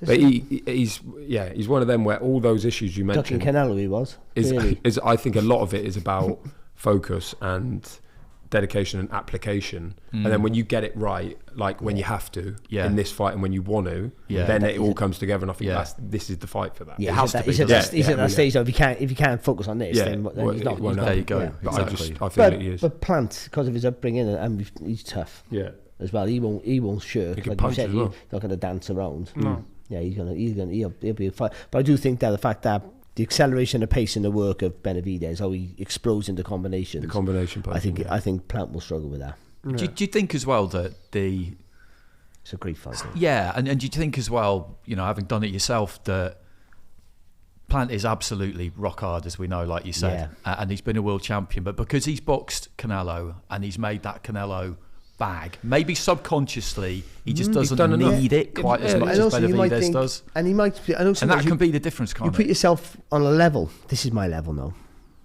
Yeah, on that level, this kid haven't been there yet. So like you almost give it like a God-given right. I belong here. So if I just turn up and show what I can do, he can't live with me. Because you're going to think that, and he's tough, and like another fighters might think with Plant, I walk him down, like Patterson and Jenkins, and then after 8 rounds, he's still sprightly and firing back, and and still ahead, but not waning in physically. He might panic. But Benavidez won't worry about that. I think that with him, he has a good engine. Mm-hmm. He got a fair few stoppages late, so he'll keep going at him. And I think that's where, if Plant thinks he can just, make him work really hard, because Benavidez will set up a tremendous pace. And he thinks if I can just, but I'll be winning some of these rounds, and I'll hurt him with single shots, and because he's clever and he'll get different angles on punches, he'll spin round the target, and Benavidez will be punching air for quite a lot of those punches will be missing, that he'll tire out. I just can't see Benavidez tiring out. It's just the way he fights, isn't it? Yeah, so I think there's not going to be no respite for Plant. And he will have to hold his feet, and he will want to hold. If he does hold his feet, you're right. Yeah. He does all this like dancing around and thing. He doesn't. He's a good boxer, but he never really runs. I mean, he can run when he wants to for a space, but it's never like he's always trying to win a round. Plant, let's say that much. I think he'll be exactly what you said. He'll be aware that Benavidez can overreach at times and be maybe sloppy and wild at times, and then he'll be looking to capitalise at those moments. So it ain't going to make any sense for him just to be out of range at that point and safe and trying to reset. I think he's going to have to try and punch with him and counter him. I would say with Benavidez though, he squares his feet up and he makes mistakes, and that's when you can hit him. But he just throws anyway, don't he? Yeah. That's the thing. Even when you hit him, he just throws. No, sometimes someone makes a mistake and you make a miss and you make him pop, and you go, I got to defend myself now. His defence will be, well, you've hit me there. The left, you're thinking, I can still see the left hook, and he'll just swing it in. So I think it's you've got to hurt Benavidez. That's going to be half a Plant. You'll punch from different angles, Plant, and that's going to be half a Benavidez in the early rounds. I feel that's why I think the first 3 rounds, where you think that Benavidez might start really fast and Plant's going to have to get used to the speed of the fight. I think Plant gets a really good start. But ultimately, yeah. Is it important for Plant to show him something in the other? You always talk about showing him something. We know about his movement and his jab. Does he need to make an impression on him? Does he need to try and hurt him with a shot in the early rounds? He needs to get his respect to know that he can walk through him. Yeah. But I just think Benavidez thinks he can walk through anyone. That's the truth. And I don't mean that out of sheer strength. I just mean out of just literally like tenacity-wise. I just think he's really hard to fight. He's a nightmare, Benavidez, because he's big for the weight. And he has a volume of a smaller fighter, and there's weight in his shots as well. Let's not forget that. And he has variety in his work. He's hittable. Let's be honest. But Plant can punch, as he's showed recently, and I think his power is better than what his record suggests. I would feel that much as well. But I think it's the surprise attacks, and he's going to have to do that, change the angles, the levels up and down, punch up quite often. Going to get low to punch up, but there's a risk of walking onto that big uppercut of Benavidez as well. It's just a wicked fight. I was looking for flights, but I can't afford to go, so I don't know why I was looking. Window shopping. Where to? So I thought ID Boxing now with the new studios, the ID Towers, which we're in now. I thought, they're gonna they're so big now, ID Boxing, and the favours that Rob owes me. And that we'd all be going. I thought that we would all be going. I thought this was going to be in Vegas. This was it. But what you said, Andy's absolutely spot on. Is like he's obviously got a load of money, beautiful family, amazing house, everything he's ever dreamt even of. Without him knowing, and he's going to have that horrible moments in this fight.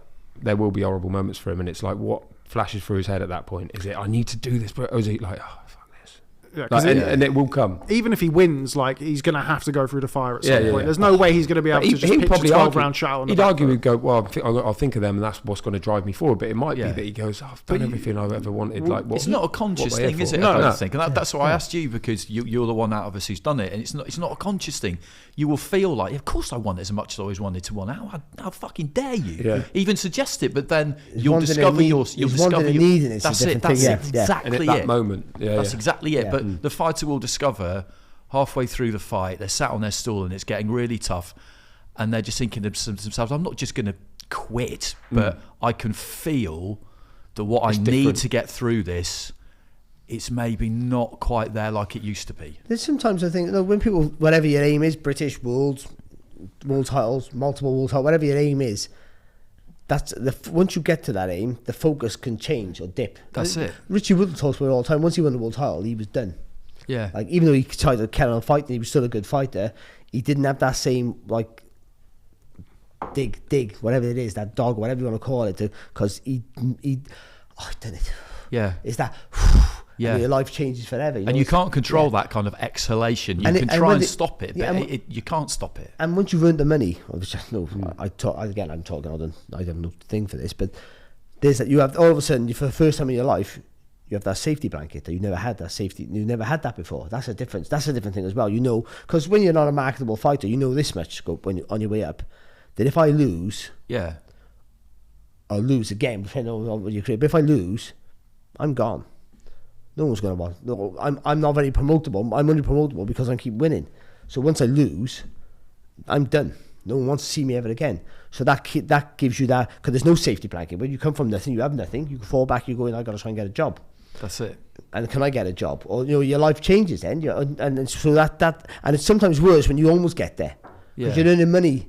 And you have a status, people know you are. You have your little 15 minutes of fame, and it's worse because then you still got enough money to do anything with your life. Just money, you're living a little bit better than you used to. That's all. You've moved up the street in your house. That's something like that. You know what I mean? And then you're thinking, if I don't win this now, what do I do? Again. Yeah. It gets worse. It gets more intensity. So, but then when you get there, you go, done it. And but he had the money. He had, like I said, that Canelo money changes your life, because you go, whatever happens now, doesn't matter. Yeah, it's the whole silk pyjamas my thing, kids are for them. My kids are going to college. Yeah, people trot it out a lot though. The Hagler silk pyjamas, but it's just because it's just such a great way of describing not it. Everyone feels that way. You still know. You know, some people even the hard that are bringing the most. So that might never leave him. Yeah. I mean, he's still there straight away. But we're talking fractions, aren't we? Yeah, of course, absolute fractions. And if the other guy's got it, like Mayweather talks about, you need to want to win as much as you need to breathe if you're drowning. If the other guy's got it and you haven't quite, and the ability levels are similar, he's going to beat you. Yeah.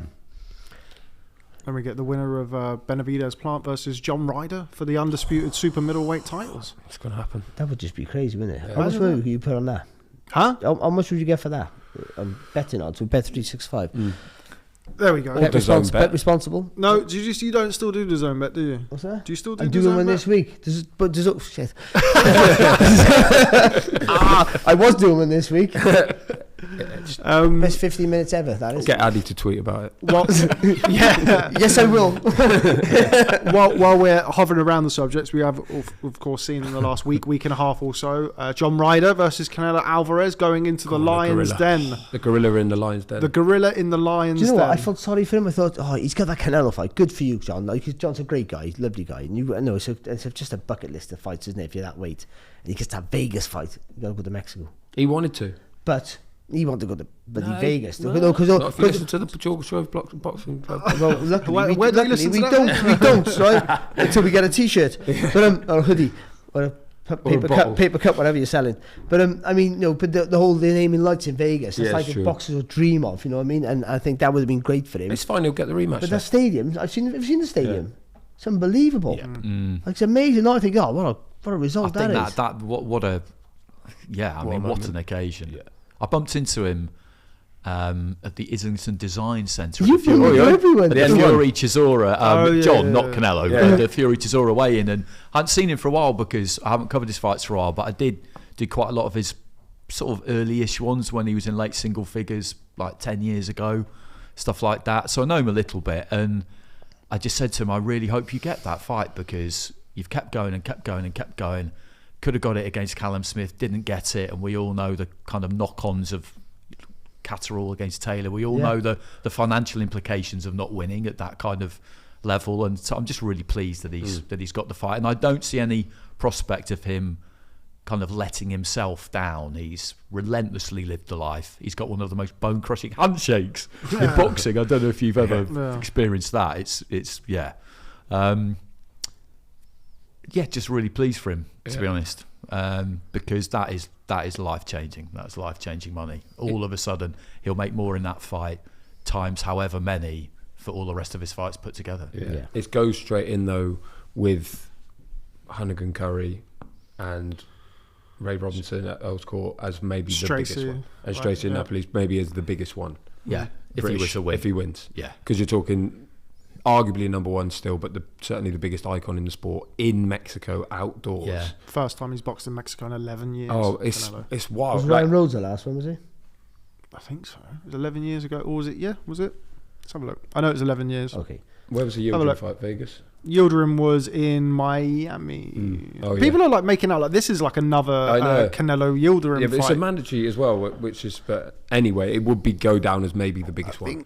Like super middleweight is such a thin division. I think like you it kind is, of. but still, it's a huge upset. And stylistically, Oh yeah, it'd be massive. Stylistically, it doesn't bode well for John. I think for the way he fights. Yeah, the way he fights coming at Canelo. His last fight in Mexico was Kermit Cintron. Oh wow, was it really? Yeah, 26th of November, 2011. But it's an opportunity of a lifetime, and you got to be hoping all these factors of Canelo coming off a loss, hand injury. You never know. Yeah, golf being maybe a bigger focus in his life than it used to be. All that sort of stuff. No golf, no life. Apparently, he looked a bit chubbier recently than he has been before, and all those little stories you hear. You're hoping that all those things. Because sometimes you have to have the stars to have to align, and things have to work out for you, and you see it time and time again.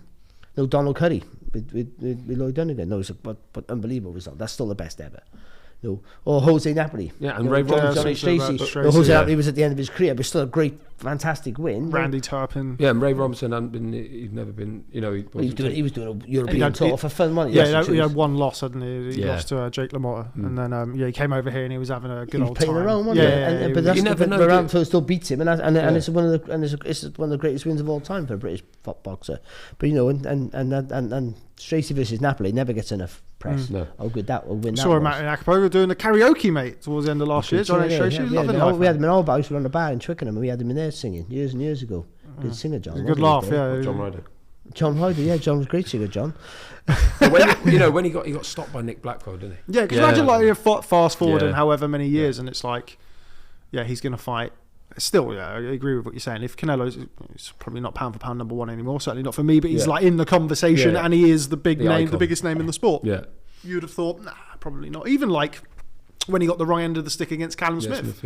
You would have never envisioned it. That's it. You hang in there, you persevere, and that defeat against Blackwell would have been very demoralising for him. Then he had the British title fight at super middle, moving up against Rocky Fielding, lost a points decision there, and after that particularly, I remember just thinking, I don't know where you go from here. And in between, he had the Billy Joe. Was it before the Billy Before Joe? he had Billy Joe. I did that. That was a close two. I had Billy by two rounds. I had Billy. Remember Barry Hearn was going, he got robbed, shouting at me. I'm like, I'm not.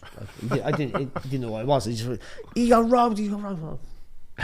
Yeah, and after Rocky Fielding, I think at that point he was seriously thinking about packing it in. I think he did his qualifications to do security, stuff like that, and then he took that fight in the away corner on a World Boxing Super Series card against Patrick Nielsen and knocked him out. And it all went from there. Brilliant. It all went from there. He was in the away corner at that point. I don't really know if he was actually with Matchroom or not. Everybody would assume he was because he was with Tony, obviously Tony Sims, but contractually I think he was kind of on the outside a bit. Tony probably got him a favour, didn't he? Yeah, then he won that, and then he had a big fight against Jamie Cox, and he won that. Yeah, it was. Yeah, it was on the Groves Cox undercard. And then he just rolled on. It was like second or third on. It was off TV. Chris Billam-Smith boxed on that card as well. He was 1-0 at the time. He boxed before there was any fans in there. Yeah. That was a brutal knockout. It was really. He kind of stunned him. He stunned him with an uppercut. He was sort of asleep while he was stood up. And then Nielsen was, I think, was WBA number one at the time, and that's how he ended up eventually getting a fight with Callum. I remember seeing John in New York Hall in the ABAs. I don't think it was the final either, but yeah. You never know, he might do it. How does he go about that fight, Barry? Obviously, it's a huge ask. He's starting and he want to be pressured. Like, John's a good boxer, but I just think that hand low and using that shoulder against Canelo's, when you haven't really got the massive reach advantage, he's going to struggle. You just got to box the best fight you box. John can't change the way he fights. So and what he can try and do, if a little bit what Bivol did, a little bit maybe, but I don't know if he has the physical size for that, maybe, is that when Canelo throws combinations, he takes a step back for his little rest before he goes again, and Bivol followed him out. And that's something so we've seen that can work, but does he have the same footwork as Bivol? It's difficult. I can't see how he wins. That's the truth of it. John's a fantastic bloke, and I really want him to win. don't want to upset anybody. But no, but seriously, you do. But It's a massive ask. We say that all the time. I joke about it, but I genuinely, he's one of those guys that you love to see him win. Yeah. Like, university, not all just trying to kiss someone's ass so you don't upset anybody. No. Generally, like to see him win. He's had the career whereby you look at it and you think, you know what, if somebody's going to get that fight and get the win, you would want it to be somebody but like so him. many things got to work for him, and just from ability alone, from how they fight, and by the way, Canelo wasn't awful against Bivol. I don't think he got beat fair and square. What did you think of him against Golovkin, Barry? Because a lot of people kind of feel that Canelo's on the slide. He didn't box as well as he could have against Golovkin. Obviously, for 7 or 8 rounds, he won. He was in Canelo. The third fight. Oh, do you know what? It was hard to judge, wasn't it? Because Golovkin's it was just an easy fight for Canelo. I thought. I think stylistically it was always it should have been an enjoyable fight, but I didn't see it that way. I just think he just went through the motions. Yeah, but after 7 or 8 rounds, he kind of it looked as though he sort of not necessarily took his foot off the gas, but Golovkin kind of we've seen in the last year, 18 months with Bradis, Josh Warrington, where they just take a couple of extra rounds to get into the fight, and then he started to win some of the late rounds when the fight was already. Belts, I don't know what Golovkin's doing. Canelo didn't want to. Golovkin shouldn't fight again though. I mean, he'll still beat people because he's that good, but I mean, like Canelo didn't have to up the gears against Golovkin. Considering how hard and tough their first 2 fights were, which I thought Golovkin won both, but the second one was, I didn't argue about the result, but still, I mean, I know they both had to go, just could not lose concentration for a second. I felt Canelo could have done more in the third fight, but didn't need to. But against Fielding and Yildirim, the two, like you would say, lesser fights of his recent years, obviously he didn't really look like he was going through the motions in either of those fights, really. So I think it would be an ask to think, especially back in Guadalajara, to expect him to have an off night. I think he's going to be on it. I think Ryder has to try and bully him in some way physically because he has that advantage strength-wise. Canelo obviously super strong himself, but Ryder's it's not his style. It's not what he does well, but when he can, he's going to have to let him know that he's in a fight. Yeah, because you never really see Canelo sort of in an attritional fight on the inside because he's so good at controlling the distance. Neέχουμε really see Canelo in like an attritional fight on the inside. Do you really? The second Golovkin fight, I don't know whether the southpaw thing. You got to hope that works. Yeah, but I don't even sure about that. But I just think because the right hand of Canelo, the lean back, come back with the right hand from Canelo was a great shot. He's judged with the distance. He puts pressure on you with the front foot. But he can take that little lean back and make you miss as well. I think the intensity of the pressure is going to be hard for John. He's going to have to try and take the centre of the ring. It's hard. I struggle to see how he does it. Tactically, he might come up with something else, but I just think he can reinvent himself to something else. You can't run with Canelo, but you've got to move. That's it. I think, I think John's strengths kind of play into Canelo's. Yeah, and Bivol could soak up the punishment on the ropes against Canelo because he had that weight. He didn't beat. It wasn't just the weight that beat him. I don't want to just blame that. But that was a factor, of course. It's a massive factor because he could soak it up and he could absorb it and he could fire back off him. Because tactically, he couldn't break down that shell, could he? With other people, he's kind of like beating on the shell until it's broken and then taking them out. And also, he hits you anywhere early. That's it. That's what I got it from him actually. Hit him with show him what you got straight away. He hits you so much. They all go. He's not hitting them on the arms, he's dead in their arms. He sort of is, and that's not a tactic. You feel the weight in a shot. Just feel this. Look what I got. Because then you think, my glove on there, and you worry then, and what that does, it makes you tense up. When you tense up, you claw at your shots, it slows you down. So you're trying to be faster, you end up being worse. It works against you. Naz did it with movement and power, and they just make a good fighter look shit because of that. And he's one of those. He did it with Callum Smith. He made Callum Smith freeze. To be fair, Mayweather did it to Canelo. Mayweather made him freeze. Yeah, exactly. Well, he learned. No, I used to say about Canelo, he was an ever-evolving fighter. One of the most. It's quite a unique factor. I don't know many fighters who do it, but he learned something from every fight. But it started with Canelo. He started learning from that. Mayweather. From Mayweather fight, and it stopped around Callum Smith just before that. Because he just said, actually, I'm a complete fighter. I just bullied. He was at super middleweight, a weight he shouldn't be at, by the way. He was just bullying fighters. And he come unstuck against Bivol. He couldn't bully Bivol, and he thought he could. And I'm not sure if he can adapt anymore, because he may be too long in the tooth, and why does he need to? But back down to super middleweight, he might be still a force. But it's interesting how he's going to be after the big defeat. He haven't lost to an all-time great. yet. Bivol might turn out to be that, but not right now. So he might be psychologically scarred, or he might just take it as, well, I was reaching too far above my weight limit, and he probably felt it was close, and it wasn't a landslide. It's a defeat. He lost clearly to me, but on the scorecards, it was close, isn't it? Those fair and objective judges that he has. That's Ryder going to get a decision in his backyard. This is another question, and we hate to talk about it, but it is a part of the sport. You know, if Ryder gets let's say we give him 7 rounds, does he get it? I wouldn't have thought so, to be honest. But not in Vegas, but in Mexico. He might get a rematch though. Yeah. Even if there's a better question: if he gets it, does he get it alive? I don't want to answer that because I'm going to be there. It's so kind of, we put up with it because it's just the way things are. But I was covering that card in Paris a couple of weeks ago, and for Dan Aziz, I was kind of confident because it's an EBU fight. They'll have EBU judges, and as far as I'm aware, Andy Scott was telling me that he was well up at the time of the stoppage, which he absolutely should have been. But the other 2 fights of Macaulay McGowan and Tony Yoka, where they just got French Federation appointed judges, the judging was an absolute shambles. Yeah. And to have to caveat that when you're doing what we're doing, you're saying it and you're thinking to yourself, this is so unsatisfactory that I'm having to tell people who can see with their own eyes that Deck Taylor's just never smashing his opponent. I'm having to say, but he might not get it. We were embarrassed to say, like, you're saying, how can we, you're saying, it's great for us because we can sort of stick our flag in there and go, he got robbed.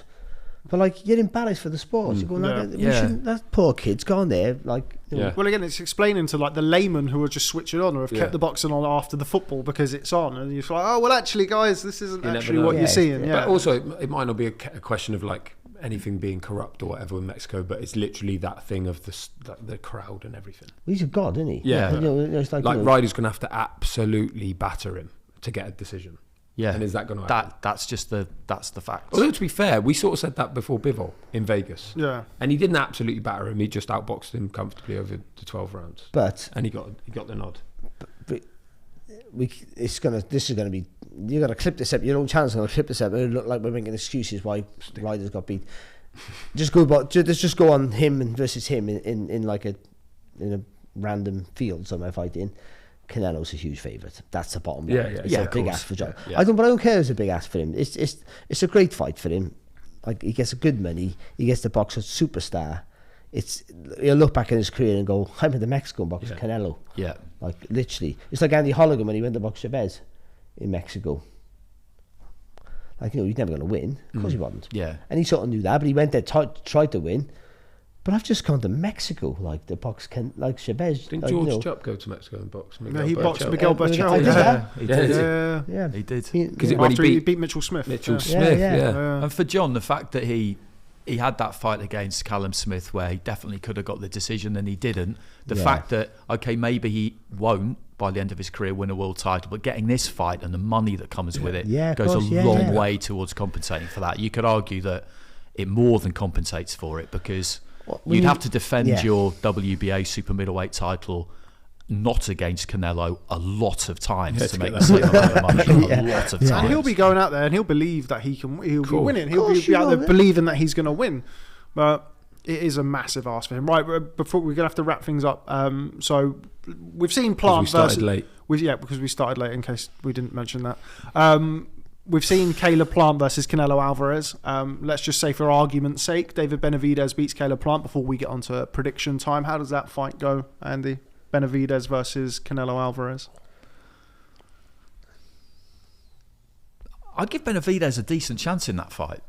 I am kind of on the Benavidez train a bit. I remember kind of checking him out, looking at him closely before he was on that Spence Porter undercard. And I've always just really been quite drawn to him, but he definitely can fight, and I think he's got all the things that you need, and he's got that size that we were just talking about. I'd love to see that.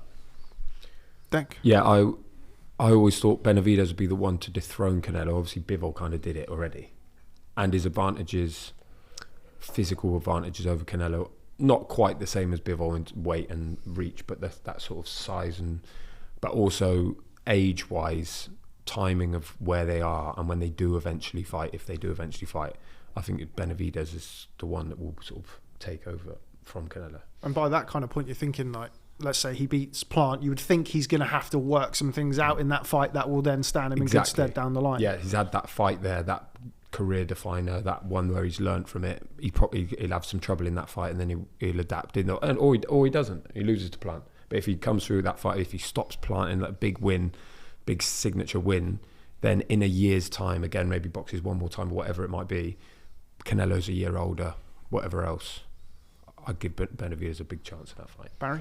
Yeah, I think the Canelo 2017-18 beats Benavidez, and the Benavidez now, I'm quite comfortable, and certainly then, I do, and I give him a good chance now, Canelo. I think it's about his desire. I think that's about Canelo's desire. I think technically that Benavidez, the way he throws his punches and makes mistakes, but keeps throwing, is a strength of his in that way that he keeps throwing. But I think against someone like Canelo, it's a hard fight. I don't think you got the footwork like a Bivol to make Canelo reach for shots, and he's going to come right at him. And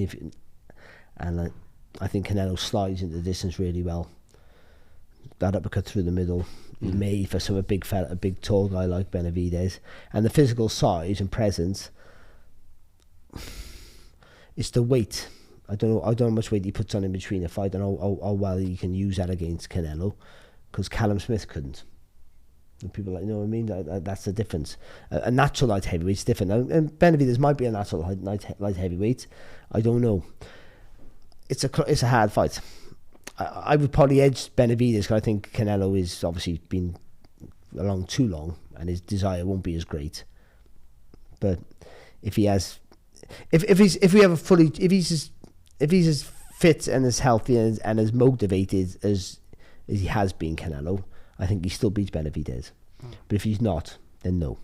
Yeah, what do you think? Yeah, similar sort of caveats for me. Really. So I sit on the fence a little bit there. Yeah, but it's particularly when we've got two fights coming up where, I mean, Canelo, especially on the back of the Bivol fight, the Golovkin fight, where general consensus was he didn't look like the Canelo of 18 months ago, 2 years ago. But then also for me, like you mentioned there about sort of 2017, 18 Canelo, around that sort of time, I remember Benavidez, remember when he boxed Ronald Gavril? Yeah. And he got dropped by Gavril when he was coming forward again, throwing shots and leaving. But leaving a lot. Yeah, exactly. What you said earlier, leaving the gaps and kind of coming forward. And it wasn't a big shot that put him over, but he was just there to be hit. So like, similar to what you've said, Barry, and kind of on the fence in that regard, where if it's the Canelo that we've seen, kind of the super middleweight Canelo pre-Bivol, and it's the Benavidez who is a little bit rash and gives you the opportunities, then I would lean towards Canelo. But again, hypothetically speaking, if Benavidez comes past Plant, has to work a few things out, stays disciplined and grinds him down late, and then we see a Canelo who kind of continues in the same mould of the last couple of fights where he's not quite there, then I probably would go for the freshness and the youth. Power Yeah. If he stopped evolving Canelo, which it looks like he might have, which is fair enough. You can't keep looking for new answers all the time, but because there's enough in his arsenal always to be. And he was so much better than everyone that he was beating at the super middle. Yeah. You know, like that run of, and he was beating it. So why would you adapt? So I'm sweet. This is absolutely working. But that's what set him apart. That's what made him a great fighter. That's what made him be competitive against a Golovkin, where he had no right being at that weight. By the way, I don't think. Yeah. Again, I know, and who wanted to box Golovkin? Then people say, it wasn't the same Golovkin it was a few years earlier. But I still think that Golovkin was good enough to beat almost anybody anyway. But he has changed a lot, and it became that like single shot pressure fighter, like pressure with the front foot, big singles. Remember when he was like 54, he used to throw loads of combination punches. You go back and watch the Alfredo Angulo fight. Yeah. He's throwing like 8s and 9s and like got him backed up against the ropes. One thing that I would be interested to see, what I really do like that fight, I don't think we'll get it, but I really do like that fight, is because I can't remember the last time we see somebody come and stick it on Canelo, probably since the Golovkin, the second Golovkin fight, somebody who comes and just sticks it on him. I would say this, Canelo doesn't want to get beat by a Mexican. No, that's it. I think somebody like David Benavidez as well, he's going to talk shit. He's going to really, he's going to really go for it. I think we probably see the Bivol fight again. I think we see Canelo Bivol 2. Yeah, I think it's a mistake, but he will take it. That's a good thing about those. The good thing about Canelo, he still has that pride and ambition to want to test himself, which is crazy for what the money. He's got more money than God. Like literally, and he is a god. Well-known prize fighter. What's that? Well-known prize fighter. He got more money than that Chris Lovejoy. and so he's he still has that desire to want to compete, which is just madness. Like, he could sail away now, and he's an all-time great, isn't he? Mm-hmm. I mean, that's what kind of defines one, isn't it? Yeah, really, that they managed to keep that when they've done it all. But again, it's enormously impressive. Yeah. But there's always a point at which it's that cautionary like Deck tale was again, saying, isn't it? it's all timing, isn't it? And Benavidez, Timing's good for him. it's great timing for him. Yeah. If he beats Plant, then it's Yeah. great. It's great timing for him. Yeah, you got Canelo kind of been up and down the weights in recent years. He had the Bivol fight wasn't a punishing fight, but he lost the fight pretty clearly, and he's had the hand injury. And he's had He struggled for answers for the first time for a long time. I would say that with Canelo. Yeah. And he looked for Pissed off. the first time that I can remember. I can't remember. Well, the Mayweather fight, he felt sorry for himself massively in that fight. You don't see him; he almost crying. Like, he wasn't quite like that. Don't tell him. But he looked. You could see him physically just going, "What do I do? Don't know what I'm doing."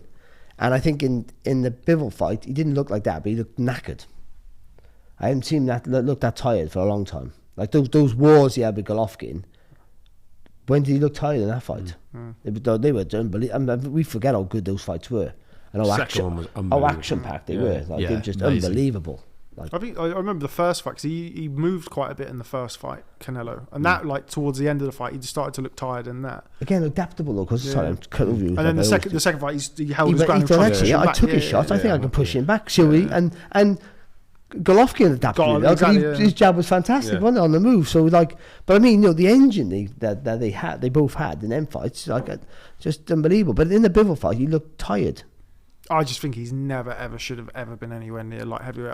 We've seen him box twice at light heavyweight, and physically he looked terrible. Was both a sign fights. that there's was too much, losing. isn't it? Yeah, He was getting I beat against thought Kovalev. that's one of the reasons why I picked Bivol to win the fight. I felt like Canelo at light heavyweight would seem one. Did you pick Bivol to win? I did. Because to be fair, mentioned it. He did. to be fair, because the only one I thought would pick Bivol to win was Chris Lloyd. Chris Lloyd. To be fair, I picked Bivol to win. It was one of the rare ones that I get right. But yeah, because again, for the Kovalev fight, you see him at 175 pounds, look very sluggish, and that was far from his best Kovalev as well. He boxed Anthony Yard 8 weeks before then. I remember after the fight, it was hilarious. After the Kovalev picked up his multi-million-dollar purse, he said, "Anybody who picked me to win is an ignoramus who knows nothing about boxing," which is hilarious. He was like, "Well, I boxed 8 weeks before. Of course, I'm not going to win." It was like, I think with Cheers, Canelo, mate. it's easy to forget how long he's been doing this because people just look at ages a lot of the time across all sports, and we kind of expect people to go on to their late 30s, but he turned pro when he was 15 and he's had Yeah. 60 Miguel plus Vasquez in, like, fights his and third he's had a fight. lot of really hard fights, and you've got to look at how long somebody's been at something rather than how old they are. And you can do it across other sports. Someone like Rooney was in the first team from 16, and so by the time he's 32 he's done, and people think, oh, he should be able to, but of course he is. Yeah. And with Canelo it's kind of the same because he's just been doing this a really long time, and physically it's going to take we were talking mainly about motivation, but physically it wears you down. But he was so disciplined, and I think he's still disciplined. Look at the Ryan Garcia. Remember the Ryan Garcia? They left his camp, he fell out, and he was sort of saying he doesn't train. Work hard Like enough, he's never. I'm in the gym all the time. Where is he? And he might be in the gym now, but I think he's supposed to be really good at golf, isn't he? I mean, and just the stories have been saying that, that's taken a bigger focus in his life, which so it should.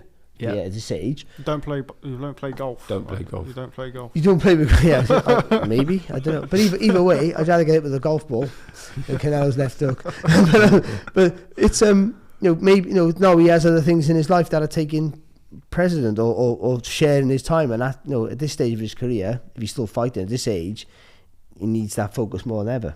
You get civilised. He's got a lot of silk pajamas. You get as well. civilised. He has got a lot. He Literally doesn't so many get up wearing silk pajamas. It's silk pajamas all the time. Yeah.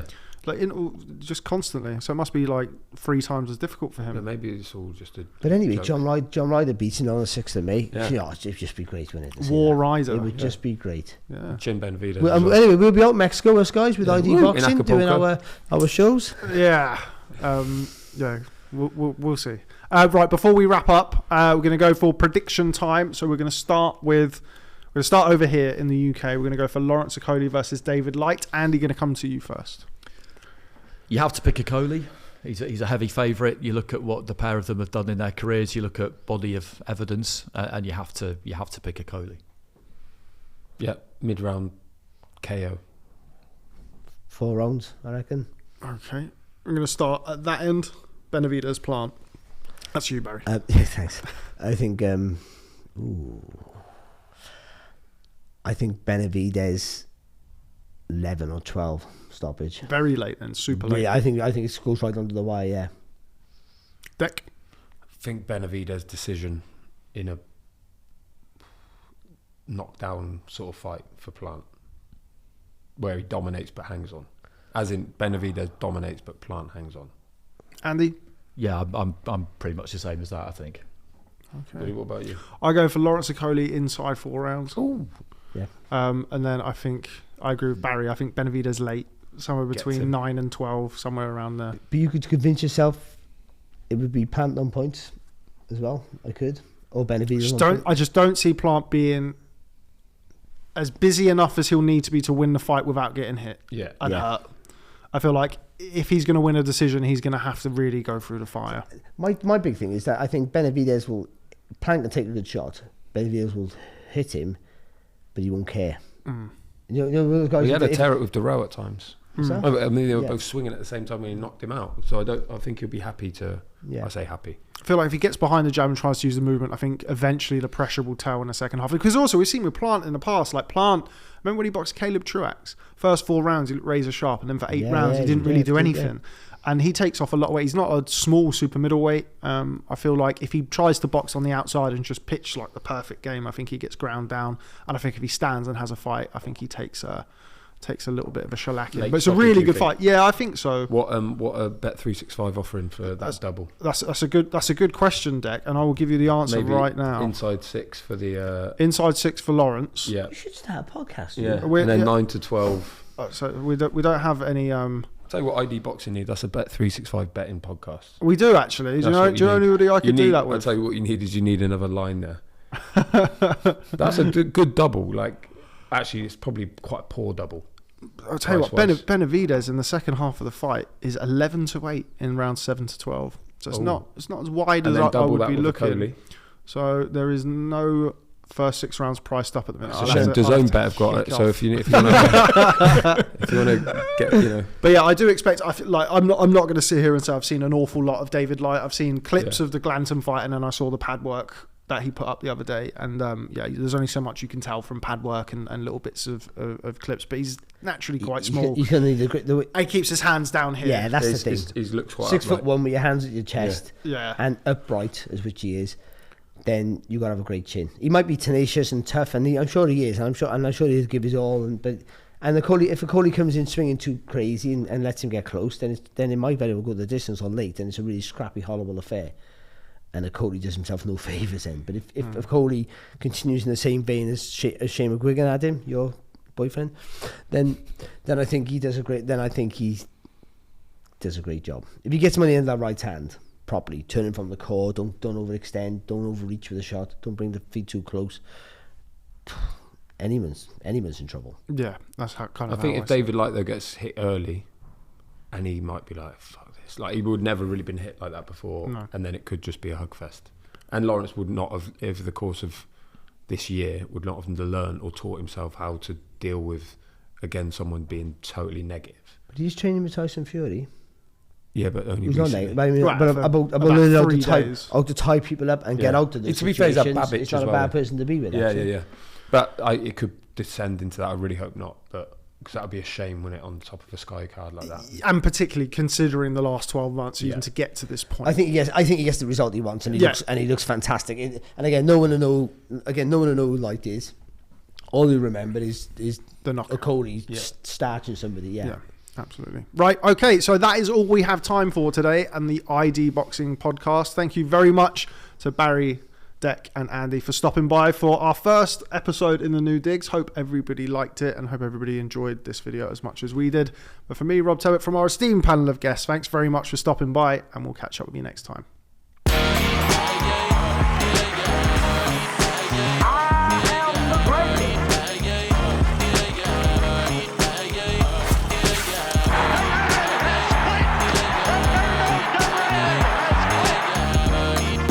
That's what's on my mind.